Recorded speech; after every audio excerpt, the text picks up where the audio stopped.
Cannabis policy also addresses critical social justice issues, including efforts to expunge prior marijuana convictions and ensure equitable participation in the legal cannabis industry. Public health considerations play a crucial role, with regulations covering product testing, labeling requirements, and restrictions on marketing and advertising.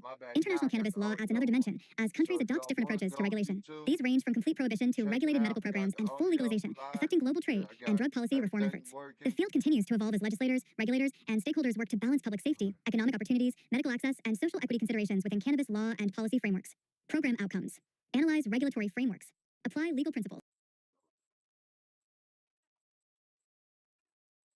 I gotta get off here because I gotta get on YouTube and check out the live, see if everything's going right, and man, check it out, please. Come on over to YouTube, Honey Gang Kentucky Candle. Everything, check it out. We're gonna go live and dive into Kentucky cannabis laws, and it applies to all over. Just not Kentucky. Like if you're in Florida, it can help you out. If you're in Delaware, it can help you out. Like New Jersey, anywhere, California, Michigan, it will help you out. Just come check it out. All right, peace. All right, all right, all right. I'm off of Facebook. My bad, y'all. Got my full attention. I'm gonna pause this for a second. All right. See what we're doing. We're going to dive in to cannabis law. Um, we're going to be doing some educational videos or whatever. Not really educational videos, but informal videos to inform y'all about stuff. And plus, we're going to do some videos about supervisor for dispensaries, how to become a great one, be one of the goats of being a supervisor. Uh, I can. I can teach you. I can show you everything. Really, it's all in this educational course. I got a lot more educational stuff besides the Cannabusiness Studies. But with the Cannabusiness Studies, we're going to go through some supervisory courses and we're going to go through the cannabis laws and history. So, this is going to be the week 1 of navigating through the introduction of cannabis law. Check this out.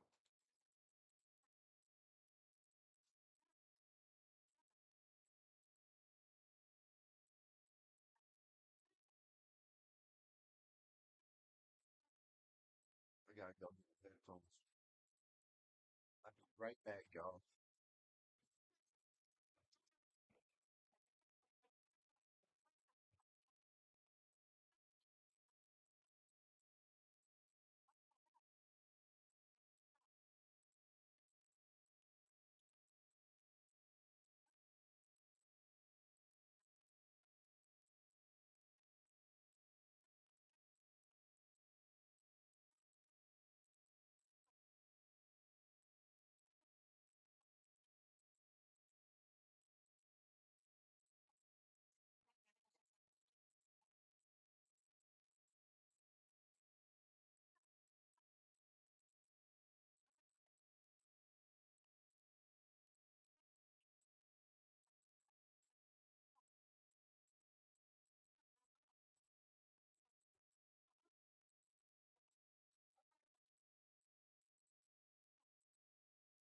All right, my bad, y'all. Differentiate classifications. Distinguish between cannabis sativa, cannabis indica, and hybrid strains, examining their typical characteristics, effects, and common medical and recreational applications. Evaluate comparative effects. Assess how marijuana's physiological and psychological effects compare to other substances, specifically analyzing similarities and differences with alcohol, prescription medications, and other psychoactive substances. Examine medical applications. Identify and explain the primary medical applications of marijuana, including which chemical components and delivery methods are most effective for specific conditions, supported by current scientific evidence. Continue to what is marijuana, how is it used, and what is it similar to?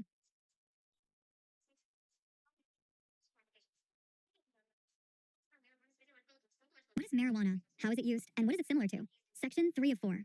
What is marijuana? Marijuana, scientifically known as cannabis, is a complex plant with a rich biological. It's a delay. I'm trying to see how far it's a delay. Cultural history spanning thousands of years. The plant belongs to the Cannabaceae family and exists primarily in 3 species: Cannabis sativa, Cannabis indica, and Cannabis ruderalis, though modern cultivation has produced countless hybrid varieties. Structurally, marijuana is characterized by its distinctive fan-shaped leaves and resinous flowering buds. These flowers contain the highest concentration of cannabinoids, the chemical compounds responsible for the plant's various effects. The most well-known cannabinoids are delta, 9, tetrahydrocannabinol, THC, and cannabidiol, CBD, though researchers have identified over 100 different cannabinoids within the plant. Beyond cannabinoids, marijuana contains numerous other compounds, including terpenes, which give different strains their unique aromas and may contribute to their specific effects. The plant's chemical composition varies significantly based on genetics, growing conditions, and cultivation methods. Marijuana can be distinguished from industrial hemp, its botanical cousin, primarily by THC content. While hemp contains 0.3% or less THC by dry weight, marijuana typically contains higher concentrations, ranging from 5% to over 30% in modern cultivars. This distinction has significant legal and regulatory implications, as many jurisdictions classify and regulate these plants differently based on their THC content. What is marijuana similar to? Alcohol and tobacco. Marijuana shares characteristics with various substances, both natural and synthetic, though its unique properties make exact comparisons challenging. In terms of social and legal classification, it's often grouped with alcohol and tobacco as a recreational substance, sharing similar regulatory frameworks in jurisdictions where it's legal. Like alcohol, marijuana can impair cognitive function, reaction time, and motor coordination, leading to comparable restrictions on activities like driving. Medicine. Medicinally, marijuana exhibits properties similar to several pharmaceutical categories. Its pain-relieving effects parallel some opioids and NSAIDs, while its anti-anxiety properties resemble those of benzodiazepines. However, marijuana's interaction with the endocannabinoid system creates a distinct therapeutic profile. CBD, a non-psychoactive component, shares anti-inflammatory and anti-seizure properties with various prescription medications. Botanicals.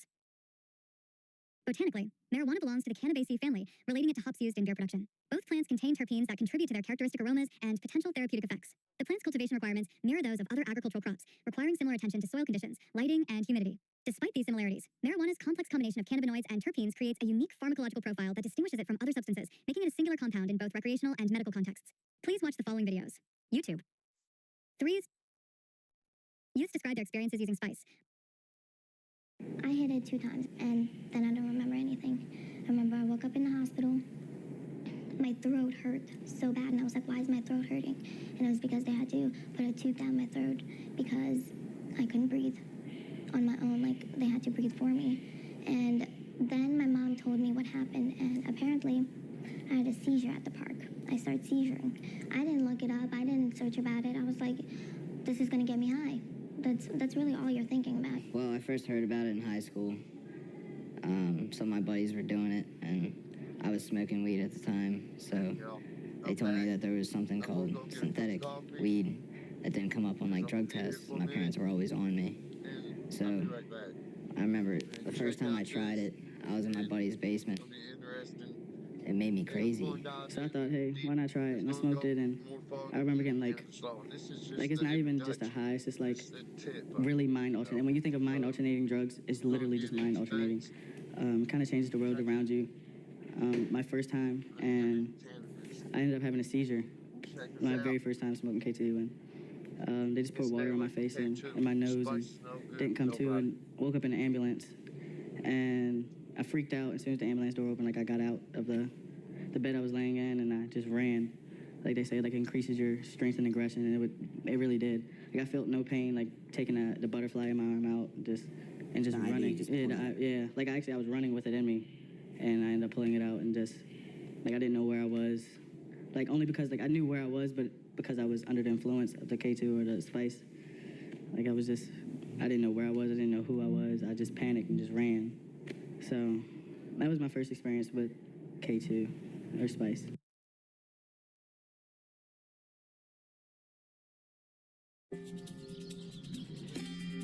We have a whole field of beautiful hemp plants, and these hemp plants create what is known as cannabinoids. There are over 100 cannabinoids that can be found within the cannabis plant. Cannabinoids can be found in other plants. They're found in cacao, so that's why when we eat dark chocolate, we feel great. But cannabis is definitely the plant that can produce the highest levels of cannabinoids. There are cannabinoids that I'm sure you are familiar with, such as THC, CBD, and some lesser-known ones like CBG and CBN. These are all acronyms. THC stands for tetrahydrocannabinol, CBD for cannabidiol, but these are all compounds that are found within the plants, and our bodies actually interact with these compounds. Why are we having these reactions to them? It's all because of this system called the endocannabinoid system. The endocannabinoid system, it's a homeostasis controlling system, basically is our physiology and how we keep ourselves in balance. We have a variety of endocannabinoid receptors, mostly CB1 and CB2, and they're located throughout the body. CB1 receptors are mostly in the central nervous system and parts of the brain. CB2 receptors are mostly in the peripheral part of the body, in the skeletal system, in the GI tract, and the spleen, and the testes, and the ovaries, and they control a number of other processes. We do make our own endocannabinoids that play a role in the things like mood and appetite and emotion and digestion and inflammation and immunity. But we could also tune up some of that homeostasis if we're lacking it by use of phytocannabinoids, phyto meaning plant. So we have plant-based cannabinoids, which we all know as marijuana. Where do all the cannabinoids come from? CBG, or cannabigerol, CBGA in its form when it's in the plant as an acid, is what we know as the mother cannabinoids. All the cannabinoids come from CBG, and over time, the plant has a gene that converts those cannabinoids, the CBG, into both THC and CBD. In our process, we focus on using the buds, which most of the cannabinoids are within the flower of the plant, and we also use the leaves, but the sticks and stems aren't really useful for extracting cannabinoids. In order for us to extract CBD from the plants, we have to first dry the plants. We actually hand harvest every single plant, and then we hang dry them in our barns, and it takes about 10 days to 2 weeks for them to dry down, slowly cure those cannabinoids, because cannabinoids and terpenes are highly volatile, meaning when they're mixed up or there's heat applied to them, they will dissipate. In order to extract the cannabinoids, there are a lot of different ways of extraction depending on what the finished product is. We use what is called ethanol extraction. We basically start first with a wash. We load a bag of ground hemp into a centrifuge, and that's going to rinse all the hemp leaves in ethanol. And that ethanol will extract the CBD, other cannabinoids, as well as the terpenes, and then it goes into what's called a rotovap. And a rotovap is a slowly circulating vessel. It's over very, very low heat, and that heat slowly evaporates off the ethanol, which then condenses onto the coils, and what's left at the end is just the oils. The difference between a marijuana plant and a hemp plant is the level of THC found in that plant. An industrial hemp plant is identified as a plant that produces less than 0.3% THC. A normal marijuana plant has about 15 to 20% THC in it, and sometimes these days you're seeing them up as high as 25 to 30%. So THC is the cannabinoid found in the cannabis plant responsible for giving you that high effect. As humans, we use cannabis recreationally, but it can also be used medicinally. Because our plants are at less than 0.3%, you won't necessarily get that high feeling. However, the THC that's in there is extremely important for what's known as the entourage effect. The plant itself has about 500 compounds in it, a couple hundred cannabinoids, and there's also a couple hundred terpenes. It takes all of those, the whole goodness of the plant, to have a maximal benefit. Terpenes are the smells that we get from plants. Lavender, for example, the terpene that's responsible for the smell of lavender is called linalool, and linalool is found in cannabis. So is something called myrcene, which is found in mangoes, also found in cannabis. So you're looking for terpenes to give you a full spectrum oil as well as cannabinoids, and the most important, I think, for a full spectrum oil is the THC that's in there. So CBD, just like THC, comes from the flowers, the buds of the plant, and CBD is mainly used for the following 4 things: anxiety, sleep, pain, and inflammation. CBG, just like CBD, can be found right in the plant. We actually have varieties of hemp that are CBG dominant. From our experience with CBG, it gives energy, mental clarity. CBN is different than CBD and CBG because there isn't a CBN dominant plant. CBN is actually degraded THC. THC oxidizes and converts into CBN. And so if you've ever smoked old weed and you felt tired after, it's probably because the THC has converted into CBN, and CBN has sedating effects, so it makes you more sleepy. Nothing's 100%. There's no chance of overdose using cannabinoids. The part of the brain that controls respiration can be impeded by opioids and cause overdose and death. There's no cannabinoid receptors in that part of the brain. There's opioid receptors in that part of the brain. The cannabinoids work for everyone. I would say the response rate is between 80 and 90% when I certify patients. It's not a lifetime certification. In New York, it's a year at a time, and I'd say 80% of patients recertify. The response is pretty overwhelmingly positive. If you're thinking about trying out cannabinoid therapies, the first thing I would recommend is reaching out to your doctor because there are different interactions with different medications that you should be aware of, and hopefully your doctor can help you through that. Everyone's systems respond differently to cannabinoids in general. What we recommend is starting low and slow.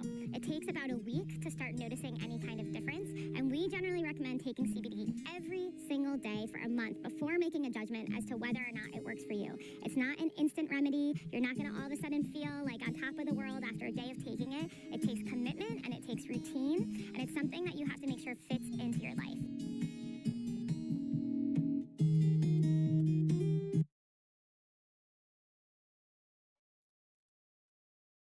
Alcohol and tobacco. Section 4 of 4. Alcohol.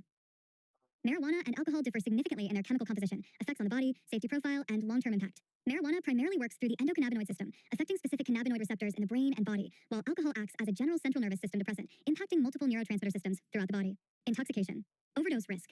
Processing time. The intoxication experience varies considerably between the substances. Alcohol typically causes progressive impairment proportional to blood alcohol content, while marijuana's effects can be more variable and subjective. Alcohol can cause severe physical addiction with potentially lethal withdrawals, whereas marijuana's dependence potential is generally lower with milder withdrawal symptoms. These fundamental differences have important implications for regulation, medical... I'm back. I ain't forget about y'all. I'm just going and making my coffee, listening to that little educational video. I'm going to let it play through. When I get back, I'm going to pause it and break it down for you on some stuff. Yeah, but right now, it's just the introduction of stuff. So it's kind of basic, everything. And you just get the basic gist of things. But I'm going to let it play on through and y'all see this. Public health policy. Tobacco. Tobacco's primary psychoactive compound is nicotine, which acts as a stimulant creating physical dependence through the dopamine reward system. In contrast, marijuana's main psychoactive compound, THC, works through the endocannabinoid system, producing varied effects including relaxation, euphoria, and potential therapeutic benefits. Highly addictive. Linked to diseases. Primary intake method and use. Tobacco is highly addictive, with nicotine recognized as one of the most habit-forming substances. Its withdrawal symptoms can be intense and persistent, often requiring multiple quit attempts for successful cessation. Marijuana, while capable of creating psychological dependence, generally produces milder withdrawal symptoms and lower rates of physical dependence. When you have completed all the material in this presentation, select Exit to Blackboard and complete the assignments. Assignment. When you have completed all, Exit to Black. Linked to diseases. Primary intake method and use. Tobacco use is definitively linked to numerous cancers, heart disease, and respiratory illnesses, causing approximately 480,000 deaths annually in the United States. While smoking marijuana can cause respiratory irritation, its overall health impact profile differs. Some cannabinoids even show potential therapeutic properties, including anti-inflammatory and neuroprotective effects. When you have completed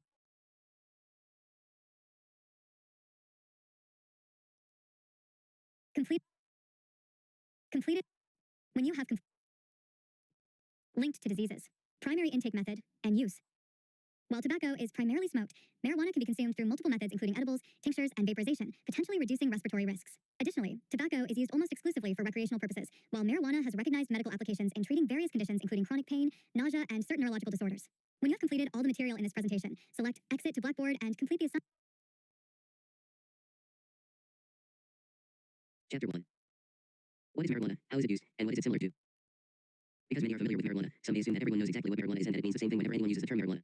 In fact, just the word marijuana, let alone the substance, can mean different things to different people. Indeed, some even think marijuana ought to be jettisoned from our lexicon in favor of the term cannabis. To ensure a basic understanding of marijuana as a term and a substance, this introductory chapter begins with a brief primer reviewing the biology and history of marijuana as a plant and product. Building from these basics, this introductory chapter explores how an understanding of the policy debates and legal structures that surround marijuana can benefit from considering what other substances or activities marijuana may be similar to. Advocates seeking reform of modern marijuana laws and those opposing such reforms, as well as lawmakers and regulators, often formally or informally reference parallel substances when developing arguments or creating regulatory regimes concerning marijuana. The second part of this chapter explores a wide range of substances and activities that might, for a wide range of reasons, seem or be considered similar to marijuana. A. What is marijuana? Marijuana, a signal of misunderstanding. U.S. National Commission on Marijuana and Drug Abuse, 1972. History of marijuana use, medical and intoxicant. The term marijuana is a word with indistinct origins. Some believe it is derived from the Mexican words for Mary Jane, others hold that marijuana comes from the Portuguese word marihuana, which means intoxicant. The plant has been grown for flower and as a source of medicine for several thousand years, but until 500 AD its use as a mind-altering drug was almost solely confined in India. The drug and its uses reached the Middle and Near East during the next several centuries, and then moved across North Africa, appeared in Latin America and the Caribbean, and finally entered the United States in the early decades of the century. The history of cannabis products and their use has been long, colorful, and varied. To the agriculturist, cannabis is a fodder crop. To the physician, it is an enigma. To the user, a euphoriant. To the police, a menace. To the trafficker, a source of profitable danger. To the convict corporally and his family, a source of sorrow. The fact is that cannabis has been held simultaneously in high and low esteem at various times throughout recorded history. Cannabis sativa has been used therapeutically from the earliest records, nearly 5,000 years ago, to the present day, and its products have been widely noted for their effects, both physiological and psychological, throughout the world. Although the Chinese and Indian cultures knew about the properties of this drug from very early times, this information did not become general in the Near and Middle East until after the 5th century AD, when travelers, traders, and adventurers began to carry knowledge of the drug westward to Persia and Arabia.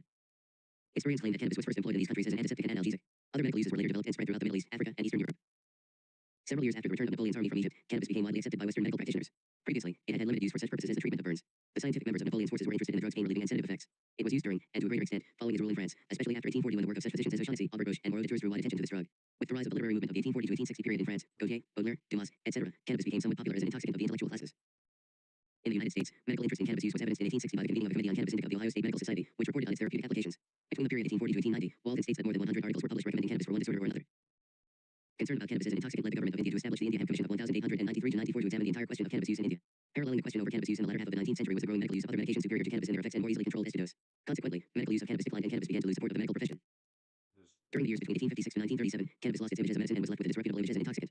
Strong public reaction coupled with a campaign in the public press led to a federal anti-marijuana law in 1937. The drug was legal in many states before 1937. The issue of medical use remained active, however. It's sped up because Marijuana: A Short History. it was like John Newton. slow recording, Brookings Institute, and it 2016. would have took me forever The cannabis plant. to like record Members of the it. cannabis genus are leafy, flowering plants that are native to Central Asia and have been transported and grown throughout the world. The plant has been around for millions of years in some form and has been used by humans for at least 5,000 years. It tends to be robust and grows effectively in both natural and controlled agricultural settings, and has been described as a rapidly growing dioecious, male and female reproductive organs on different plants, wind pollinated, annual herb that in some plant selections can reach heights of 20 feet.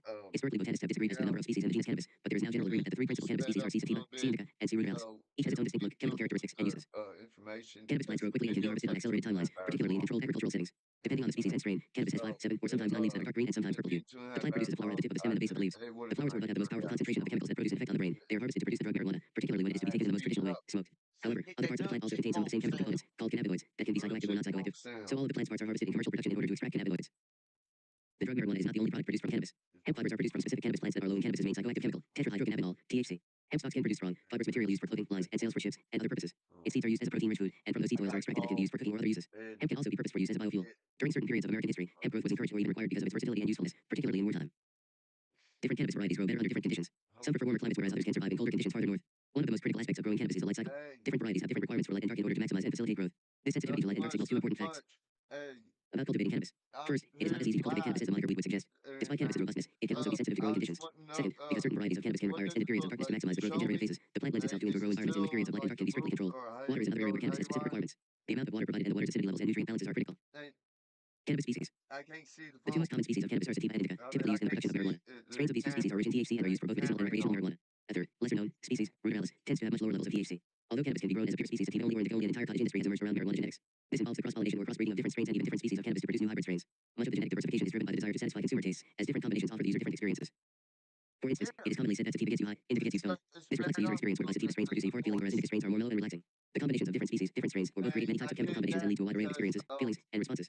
Strains have been developed to increase the user's energy, stimulate the appetite, relax the body, give someone the giggles, suppress the appetite, or help the user focus. The development of new strains and thus new experiences sometimes happens by accident, but it also emerges from intensive efforts around plant genetics. Researching cannabis genetics occurs in laboratory settings, the scientific pursuit of the perfect high, and also in less formal settings. Individuals who pride themselves as experts or pioneers in this endeavor working around the world. It's going so fast, you can't hear it. You check, y'all can't hear it. Alright, well, man, see if I can. In Canada, California, Colorado, and the Netherlands are producing some of the most sought-after strains. Oh, see if I can Cannabinoids. slow it down. Few people are familiar with the word cannabinoid, but every person who has used marijuana has experienced the effects of cannabinoids. Cannabinoids are chemical compounds found in the cannabis plant. These chemicals interact with the human body in ways that cause specific sets of reactions. Whatever one feels when using marijuana: excited, mellow, funny, confident, paranoid, hungry, pain-free. One feels this way because cannabinoids are having an effect on the brain. Cannabis plants contain dozens of these chemicals, but just one or two are commonly known: tetrahydrocannabinol, THC, and cannabidiol, CBD. THC and CBD are prominent in commercialized marijuana dispensaries in I don't know if you marijuana legal states often list the percentages of each end product. THC is a psychoactive component that most users want and that contributes to making the user feel high. CBD, on the other hand, is often associated with medical marijuana, especially treatment for conditions such as epilepsy. CBD has been found to have anticonvulsive and antispastic properties that can relax muscles and regulate the brain in ways that can prevent minor and major seizure events. CBD acts in a variety of ways, also possessing anti-inflammatory and other properties. The precise combination of THC, CBD, and the more than 60 other identified cannabinoids in marijuana work together to create the type of effect one gets from using marijuana. The way cannabinoids interact with the human body is quite interesting and is actually a modern medical discovery.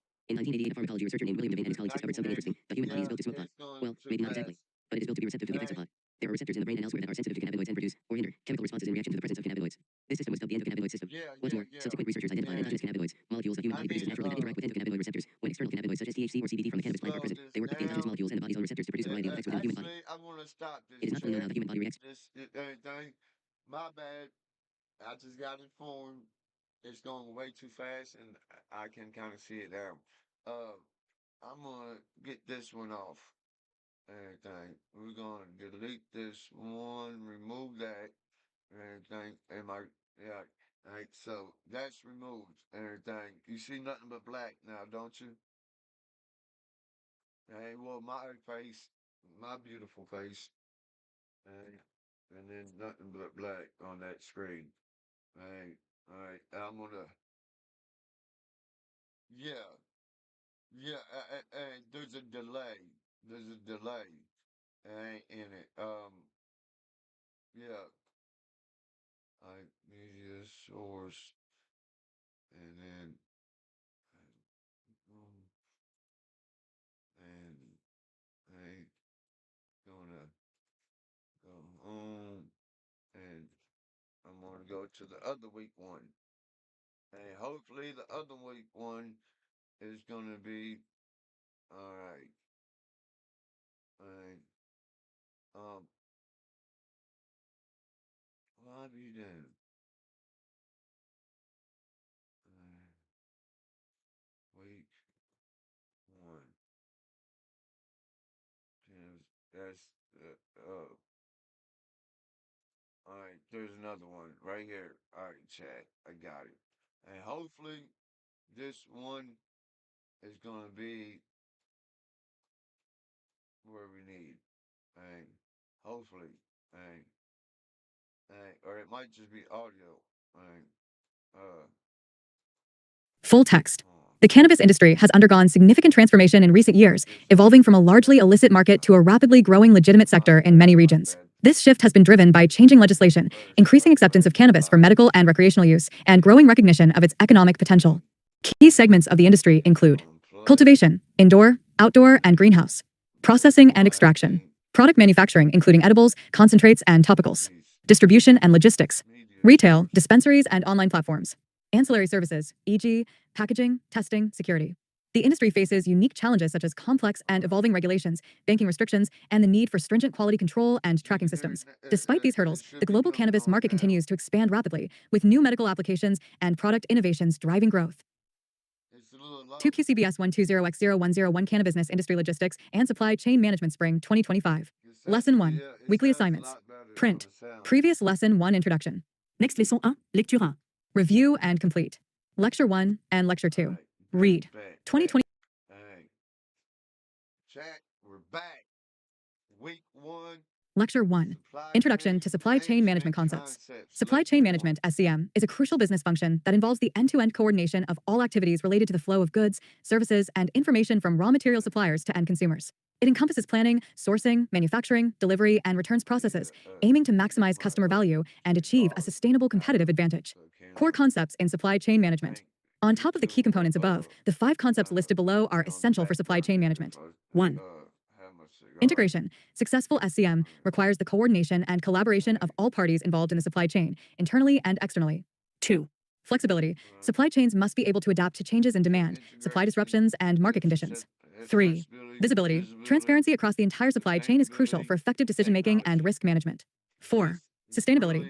Increasingly, SCM involves considering environmental and social impacts alongside economic factors. 5. Technology. Modern SCM relies heavily on technology for data analysis, process automation, and real-time tracking. Understanding these fundamental concepts is essential for managing complex supply chains effectively. As industries evolve and global markets become more interconnected, the principles of SCM continue to play a pivotal role in organizational success and competitive advantage. Get everything and use the technology given. A lot of technologies out there, a lot of internet stuff. Lecture 2. Y'all can Unique put challenges in the cannabis supply chain. Unique industry, unique challenges.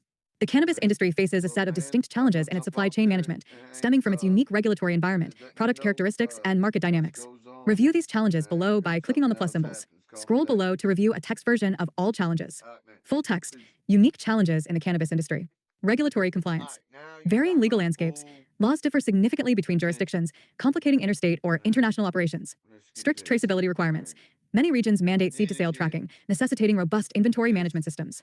Licensing hurdles. Obtaining and maintaining the necessary licenses at each step of the supply chain can be complex and time-consuming. Financial and banking issues. Limited banking access. Many financial institutions are reluctant to work with cannabis businesses, complicating transactions and cash management. Investment challenges. Regulatory uncertainty can make it difficult to secure funding for supply.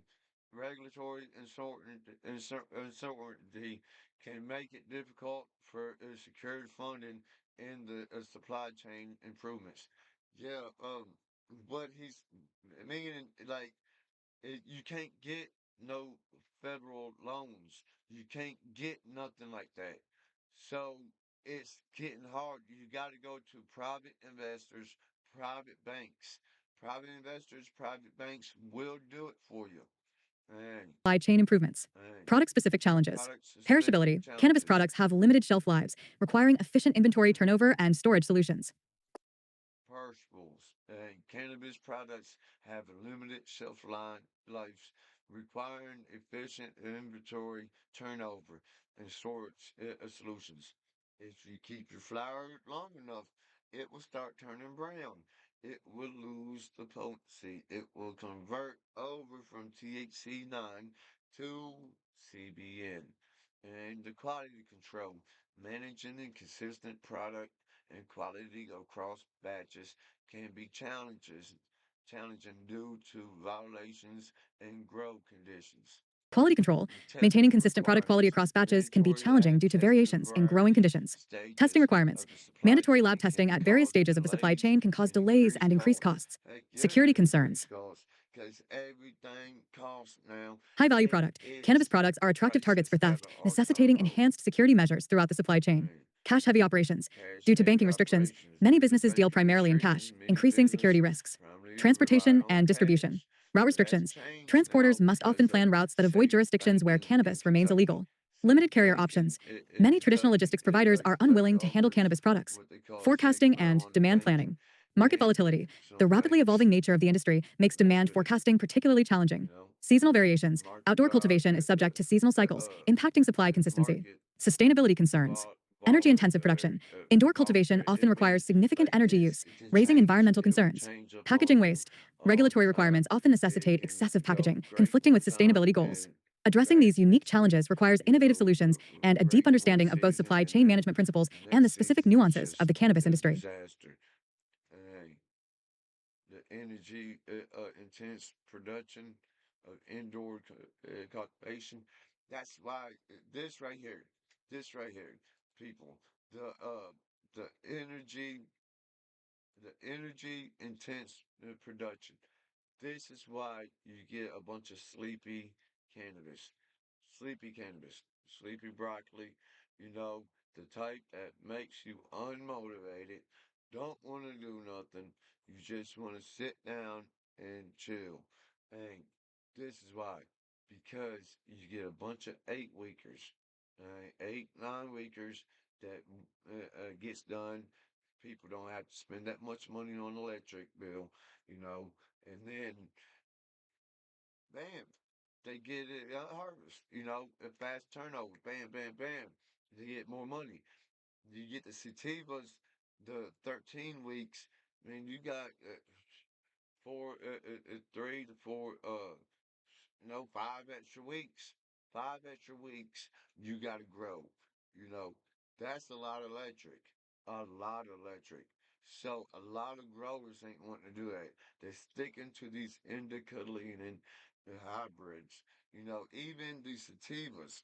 The sativas, they grabbing the indica leaning dominant, like inside of the sativa pheno. They grows a bunch of phenols and then they grab the more indica like one that flowers fast so it'll be a high turnover. You know, Nobody wants to go spend $1,300, $1,400 on a pound when they're getting it for 8, 900. And I mean, you're getting it for that much, that's wholesale prices, not retail, but wholesale. Nobody's going to do it. They're trying to turn over profit. That's what these stores want to do. They want to turn over profit. So they stick with the indica. And packaging waste. That's another bad thing. There's so much packaging waste, it's ridiculous. There's some places they would give you discounts if you bring the jars back. You know, um, it's so much. I mean, I gotta think the pre rolls for one little pre roll, all that plastic, and it's thrown away. You smoke it one time, thrown away. All that plastic for one little pre roll. The vape carts. One little vape cart and it's gone. The batteries. Oh my God, you seen the battery line? It's terrible. And product waste is just it is what it is. And but hopefully it'll get better. And that's what I'm hoping on. And I listen to introduction. And the cannabis industry operates with a complex and legal and regulatory landscape as federally controlled substance. In mainly countries, cannabis is subject to patchwork of laws and very significant between jurisdictions.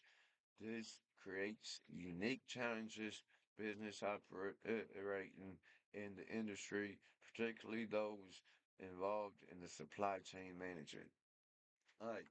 The key aspects of the legal aspects of the regulatory framework, licensing requirement, product testing, quality control standards, packaging, labeling regulations, and everything. And the track to trace, the metric system, and the track to trace. That's another thing that I want to get into, and I want to really educate people. A lot of people don't know about what metric is. They just see the metric number on the packaging, and that's all. I want to break down exactly metric, and what they do and how it's operated. The regulations, support public safety, and they prevent diverse to illicit markets. And don't sell to black markets, and don't backdoor the weed, and maintain product quality. And that's another one. You gotta maintain the product quality. Nobody wants garbage. And when you start to have bad product, your people will go away. They want the cheap stuff, but they want the best stuff. Get that. They want the cheap stuff, but they want the best stuff. Not following these regulations can result in severe penalties, including losing your license. You don't want to lose the license. And them license is everything. Hey, yep. Hey, if you haven't yet, please subscribe, like, and comment. Please subscribe, like, and comment. That's all I'm asking. And I need help. Please subscribe and like the comment. Alright, these learning objectives. Right. Explain the current federal law and store provincial legal status in country cannabis in key markets. I'm sorry. It's small fine print. I need to blow this up.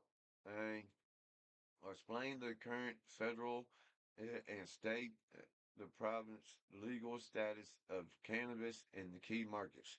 Identify the main regulatory bodies overseeing the cannabis industry and the roles. Describe the key opponents of cannabis regulations affecting the supply chain operations.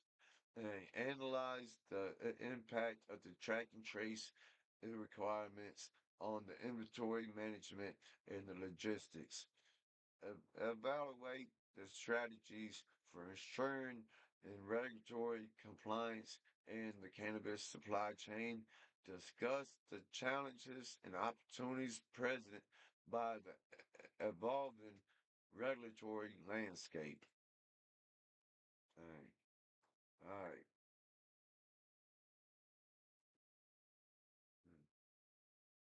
2QCBS 120X0101 Cannabusiness Industry Logistics and Supply Chain Management Spring 2025. Cannabis industry operates within a complex And key aspects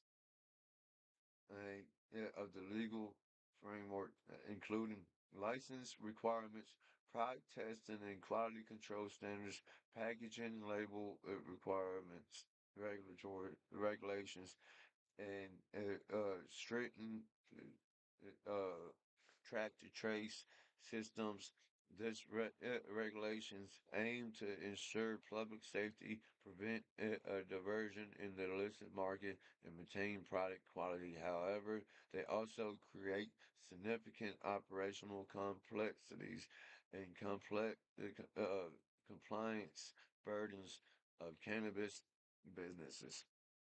Understanding this framework is crucial for anyone involved in the cannabis supply chain, as non-compliance can result in severe penalties, including license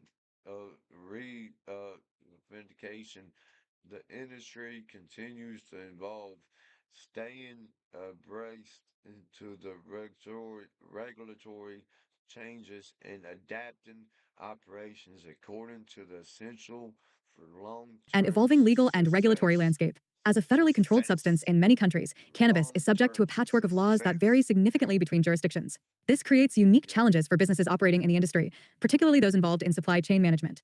Key aspects of the legal and regulatory framework include licensing requirements, product testing and quality control standards, packaging and labeling regulations, and stringent track and trace systems.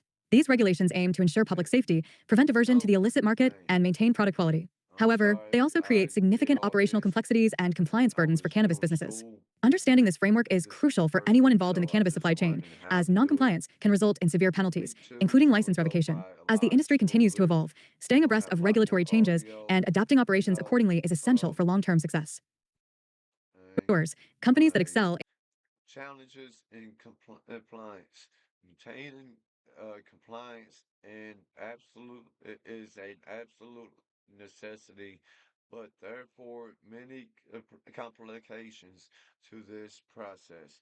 Some of these challenges include rapid evolving regulations that require consistent vigilance and adaptability, requirements across traditional uh, jurisdictional variety, making a multi-state operation complicated. Implementing and maintaining compliance system is expensive. Compliance has to be balanced with operational efficiency and profitability. A efficient compliance in the cannabis logistics requires a comprehension and understanding of regulations, robust systems, and processors, and the culture of compliance throughout the organization. As industry matures, companies that excel in the compliance management are likely to gain significant competitive advantage. Hey, all right, all right, all right. Hey, and compliance management are likely to gain a significant competitive advantage. Knowledge check.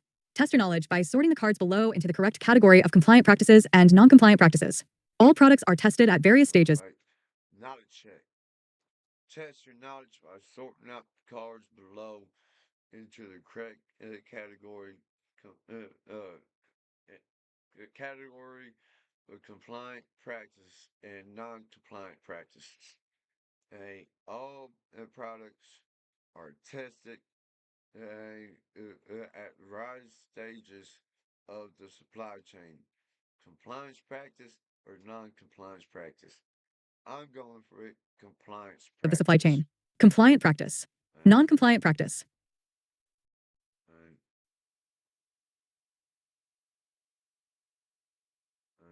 I'm going with compliant practice. Compliant practice. Once the product is cultivated, it is no longer tracked and traced. Non-compliant track. Non-compliant. Your company ships the product with sketchy inventory. Non-compliant. A cannabis warehouse has video surveillance but no storage areas. Non-compliant. A packaged product contains warning labels, accurate content information. That's compliant. All the way compliant, baby. And your company maintains details. Compliant. 6 out of 6. 2QCBS 120X0101 Cannabusiness Industry Logistics, Lesson 3 Introduction. Print. Next Lesson 3, Overview. Full text. Procurement and supplier management in the cannabis industry involve unique challenges due to the highly regulated nature of the business. Wait. Let me.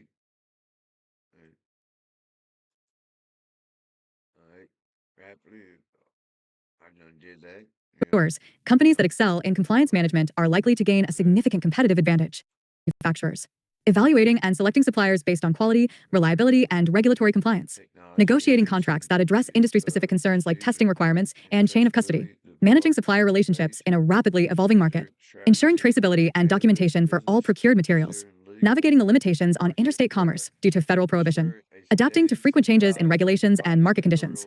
Effective procurement and supplier management in the cannabis industry requires a deep understanding of both traditional supply chain practices and the unique aspects of the cannabis market. This includes knowledge of cannabis varieties, processing methods, quality standards, and the regulatory landscape. Times. Integration of cannabis market. Abstract. I examine the degree to which markets for cannabis are integrated using semi-parametric models of spatial price linkages among U.S. states. U.S. attitudes toward the use of cannabis have evolved. At the same time, laws restricting its use have been eliminated in many states. Cannabis presents the case of a unique commodity for which any interstate trade is explicitly illegal. A voluminous empirical literature has examined spatial arbitrage, trade, and market integration. Most of these studies utilize linear time series regression models. More recent work has considered increasingly more nonlinear models of market integration. I utilize fully nonlinear semi-parametric generalized additive models to evaluate the spatial integration of U.S. cannabis markets. The results confirm important nonlinearities in price relationships. Nonlinear price transmission elasticities are derived from the non-parametric results. The results suggest that California cannabis markets are largely integrated with states across the nation. I find that California, which is a leading cannabis exporter, plays a price leadership role. Production of cannabis in California far exceeds the amount that can be legally grown and sold, and much of this cannabis is exported to other states. Colorado, a second primary cannabis market, generally operates in isolation from cannabis markets in other states. The likely mechanism integrating cannabis markets is the thriving trade in illegal cannabis, which has long preceded recent state-level legislative actions that have legalized cannabis use. 1. Integration of the U.S. cannabis market. Cannabis presents a unique set of market circumstances. Cannabis is legal in many states, but remains illegal at the federal level. This necessarily means that interstate trade in cannabis is illegal. Black market trade in cannabis is abundant, and black market prices often undercut prices for heavily regulated cannabis. 1. These circumstances present a unique opportunity to study the integration of markets where trade is illegal. In the huge literature that has studied market integration, it is rare to find situations where trade is explicitly illegal. The objective of this paper is to examine the integration of state-level cannabis markets. I utilize a set of weekly prices collected from 15 states having varying degrees of legal cannabis. Use 2. Interstate trade of cannabis is considered to be drug trafficking under federal law. According to the U.S. Sentencing Commission, 2022, in fiscal year 2022, 19,851 individuals were charged with drug trafficking, with 4.1% of these cases involving trafficking in cannabis. 3. Federal penalties for trafficking in cannabis are severe. The average sentence for cannabis trafficking offenders was 34 months in prison. Of those arrested, 85.8% were sentenced to prison. Federal mandatory sentences often apply, and these sentences depend upon the amount of cannabis being trafficked, but can range up to 10 or more years. Of those arrested in 2022, 22.8% received sentences of 5 or more years. This suggests that the penalties for interstate trade trafficking in cannabis can be severe, and likewise that the prohibition on interstate trade is enforced, at least to a significant degree. It is impossible to know the true volume of illegal trade in cannabis, and thus difficult to ascertain the likelihood of being arrested while trading cannabis across state lines. I assume here that the penalties significantly increase the typical risk premia and transactions costs associated with the general trade of goods across spatially distinct markets. As I discuss in greater detail below, despite penalties for drug trafficking, the long-standing, thriving market for illegal cannabis is likely to be an important mechanism in forcing the integration of cannabis markets. The degree of market integration has been the subject of an extensive body of empirical research. 4. Integration can imply many different circumstances pertaining to the linkages of individual markets across space, time, or product form. The mechanism linking specific markets is spatial arbitrage, which disciplines differences in individual market prices. Because such arbitrage is typically costly, prices may be separated by transportation costs in the case of spatial market linkages and storage costs when markets are separated by temporal differences. These transactions costs are generally unobservable, at least in part. This results in a neutral band, within which price differences do not exceed transactions costs. Within this neutral band, prices may not respond to shocks in other markets. 5. The empirical literature on market integration has developed from simple correlation and regression analysis to sophisticated nonlinear models of price linkages. In my application, markets are said to be fully integrated if exogenous shocks to one market elicit perfectly equilibrating adjustments in other markets. Integration is not a concept of absolutes, but rather should be considered in terms of the degree to which markets are integrated. Integration of spatially separated markets is often expressed in terms of a price transmission elasticity 8212 sad face del 0.1 / del 0.2, where PTI is the logarithmic transformation of the price in market in time period t. A unitary price transmission elasticity 8212 equals 1 represents perfect market integration 0.6. As noted, my objective here is to investigate spatial market linkages for cannabis in a group of U.S. states that have legalized cannabis use. I give consideration to the fact that interstate trade in cannabis, a mechanism typically thought to enforce market integration by permitting spatial arbitrage, is illegal. This suggests that any attempts to arbitrage cannabis price differences are inherently illegal. I consider integration among adjacent states, which have obvious advantages for carrying out spatial arbitrage. One would expect that the illegality of interstate trade should result in limited linkages among states, though the extent to which this actually holds is an empirical question. 2. Evolution of the market. U.S. cannabis markets have existed since the colonial era, with the hemp form of cannabis playing an important industrial role in the production of rope, paper, and cloth. 7. The Marijuana Tax Act of 1937, PL 75 to 238, 50 Stat 551, placed an extremely high tax on sales of cannabis, which essentially had the result of making cannabis illegal. The 1937 Act was found to be unconstitutional in 1969, Leary versus United States, and Congress responded by passing the Controlled Substances Act as Title II of the Comprehensive Drug Abuse Prevention and Control Act of 1970, PL 91 to 513, 84 Stat 1236. Under the Act, cannabis was named to the list of Schedule I drugs, those substances thought to have the highest potential for abuse and harm, which also included heroin, LSD, and various other popular recreational drugs. 8. Societal views on the recreational use of cannabis have significantly evolved over time. 9. Throughout the 20th century, as is reflected in the 1936 film Reefer Madness, the conventional wisdom was that cannabis use was harmful and addictive, and often led to irrational or illegal actions. These views moderated in the 2000s, leading many state legislatures to pass laws that legalize the use of cannabis for medical and, in some cases, recreational use. California was the first state to legalize marijuana for medical uses through Proposition 215 in 1996. I remember when California went legal, it was crazy. Like, the world went nuts. Like, it was the first place that stood on business. This is when California was cool, before California turned into what it is now. But yeah, that was crazy back in 1996 when California turned legal for medical cannabis. It was like unheard of. The feds went crazy.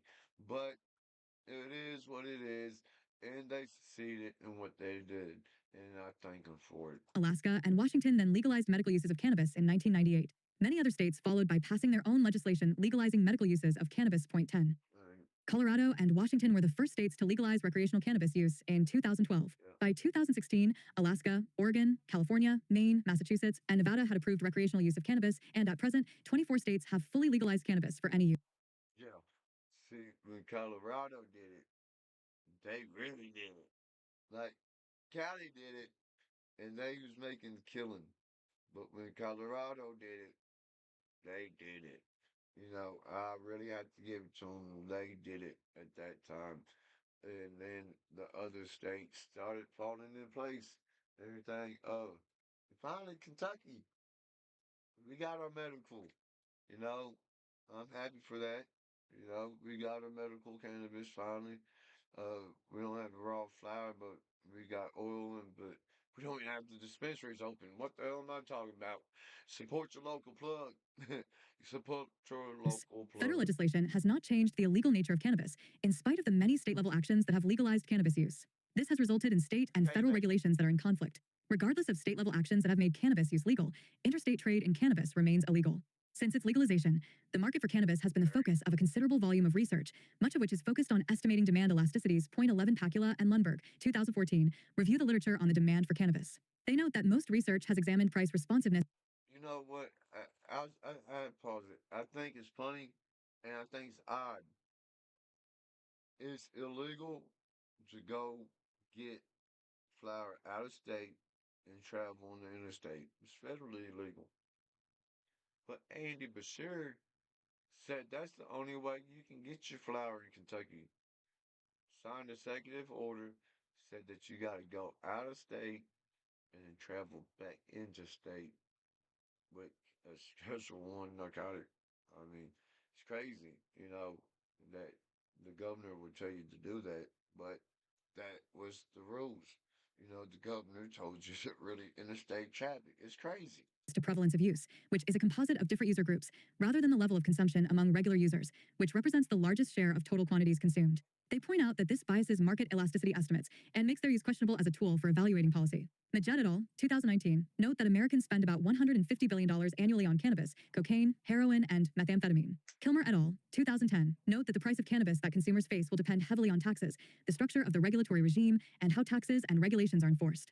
Lochter et al., 2016, found that the demand for cannabis in France was quite elastic and surprisingly that it did not depend on potency. The focus on the elasticity of demand reflects the fact that much of the existing research aims at evaluating policy change impacts on use, which depend critically on the elasticity of demand.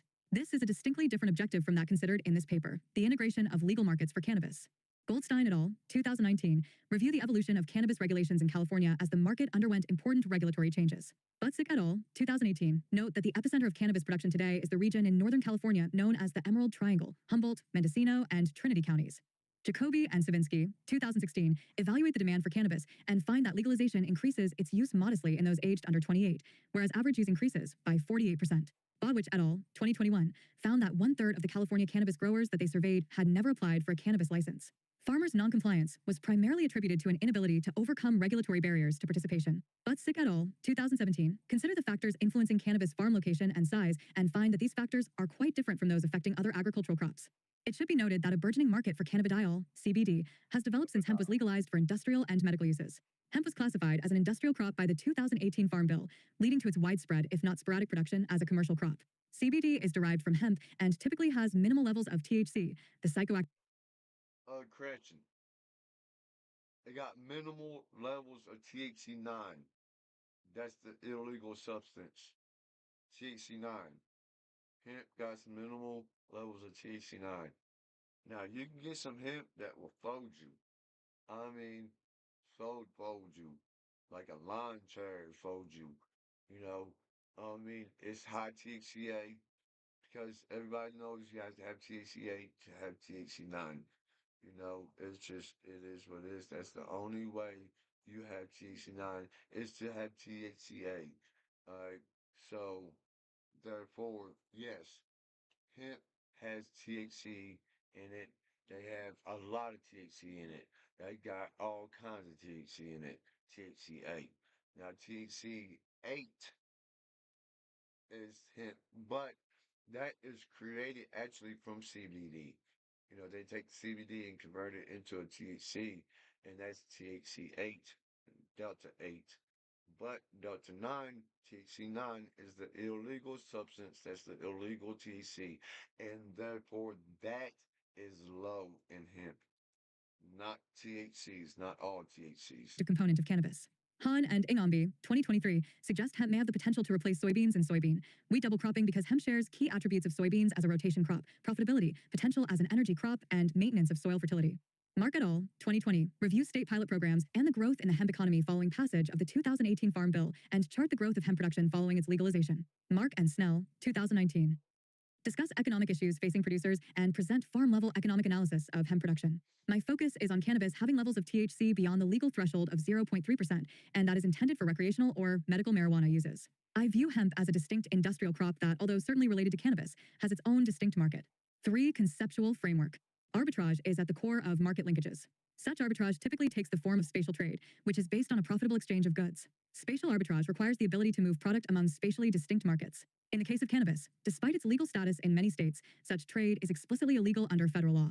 As noted above, penalties for violating this federal law may be significant. Nevertheless, illegal trade in cannabis has long been a feature of the market, even before cannabis obtained legal status in individual states. As noted below, California produces far more cannabis than is consumed in the state, suggesting the presence of illegal trade across state boundaries.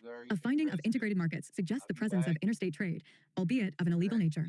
Markets could also be integrated if market conditions and regulatory structures are similar across states. In some cases, it is likely that there are periods of time where price differences do not exceed transactions costs and no trade occurs. This naturally implies an equilibrium condition of where kappa represents all transactions costs, which may include risk premia, and PTI is the price at time T in market. The possible presence of risk premia is especially pertinent to a situation where trade is explicitly illegal. One must consider the potential penalties for illegal trafficking in cannabis, which, as noted above, may be significant. Becker et al., 2006, evaluated the market for illegal drugs and concluded that the resources devoted to drug production, smuggling, and distribution will equal the revenues from drug sales in a competitive market. When price differentials are less than transactions costs, the arbitrage condition holds as an inequality. This suggests nonlinear relationships among prices. By assuming that transactions costs vary in proportion to price, as in kappa equals pi 0.2, and by taking logs, equation 1 becomes pt na pt dio ni dio, where nu equals ln 1 minus pi 0.12 within the transactions cost band. Prices can move arbitrarily far apart as long as the differential does not exceed the transactions cost band. This suggests a two-regime model and thus a nonlinear relationship between prices. The nonlinearity results from combinations of the trade/no-trade regimes over time. Recognition of the nonlinearity in price linkages has given rise to a wide variety of nonlinear time series models. Point 13. A large and developing literature has applied nonlinear estimation procedures to considerations of nonlinear price linkages. This literature, see, for example, Belch, 1997, Sexton et al., 1991, Goodwin and Piggott, 2001, Grubb et al., 2013, and Gunny et al., 2019, has applied nonlinear time series models to quantify price transmission and spatial market linkages. Many of these studies use discrete thresholds to capture the nonlinearity that is usually taken to represent the effects of transactions costs on spatial price linkages. A limitation of such threshold autoregressive models, TAR, is that the transition between regimes is assumed to be discrete. As noted, because price data are typically collected across time and over many transactions, smooth versions of the transition between regimes may provide a better representation of price linkages. The smooth transition autoregressive models of Teresperta, 1994, are sometimes applied to reflect the smooth switching among regimes. Such models are still limited to a discrete number of regimes and, therefore, provide limited flexibility in representing price linkages. If the empirical relationships among markets is purely of a discrete trade/no-trade condition, two regimes are implied, and a threshold that separates the regimes is an empirical feature that can be recognized in threshold models. Using time series price data, error correction models are used to recognize the regime switching implied by thresholds. A simple error correction model of spatial price linkages can be expressed as Veta waitina dio gama na waitina vodeka ziti o gama dio waitina vodeka ni ziti oti tria, where YT12 is the price differential between markets 1 and 2, i.e., the error, 0.1 minus 0.2, and I assumes values of 1 and 0 to represent trade and no-trade regimes. In such a specification, switching among regimes is driven by a forcing variable, ZT. In most evaluations of arbitrage and spatial trade, ZT equals YT minus 1. Regime switching occurs if ZT greater than or equal to mu, where mu is a threshold that is estimated from the data. In that the discrete TAR model represented by equation 3 represents trade and no-trade regimes, one expects the price differential, 0.1 minus 0.2, to be corrected faster or to a greater degree in the trade regime, whereas the no-trade regime may reflect no relationship between the two prices. In this specification, one therefore expects gamma 1 to be negative and of a greater magnitude than gamma 2. The relationship represented by gamma 2 may be entirely spurious, suggesting that little meaning is implied by the estimated value of gamma 2.14. Before proceeding to a discussion of the data and the empirical results, it is helpful to consider an example of the relationship implied by a simple TER error correction model. I estimated such a TAR model for the differential between Colorado and California cannabis prices, all types. These two states are among the earliest to legalize cannabis use and thus have the most established markets. Figure 1 illustrates the relationship between cannabis prices in these two markets. The estimates and figure illustrate two important points.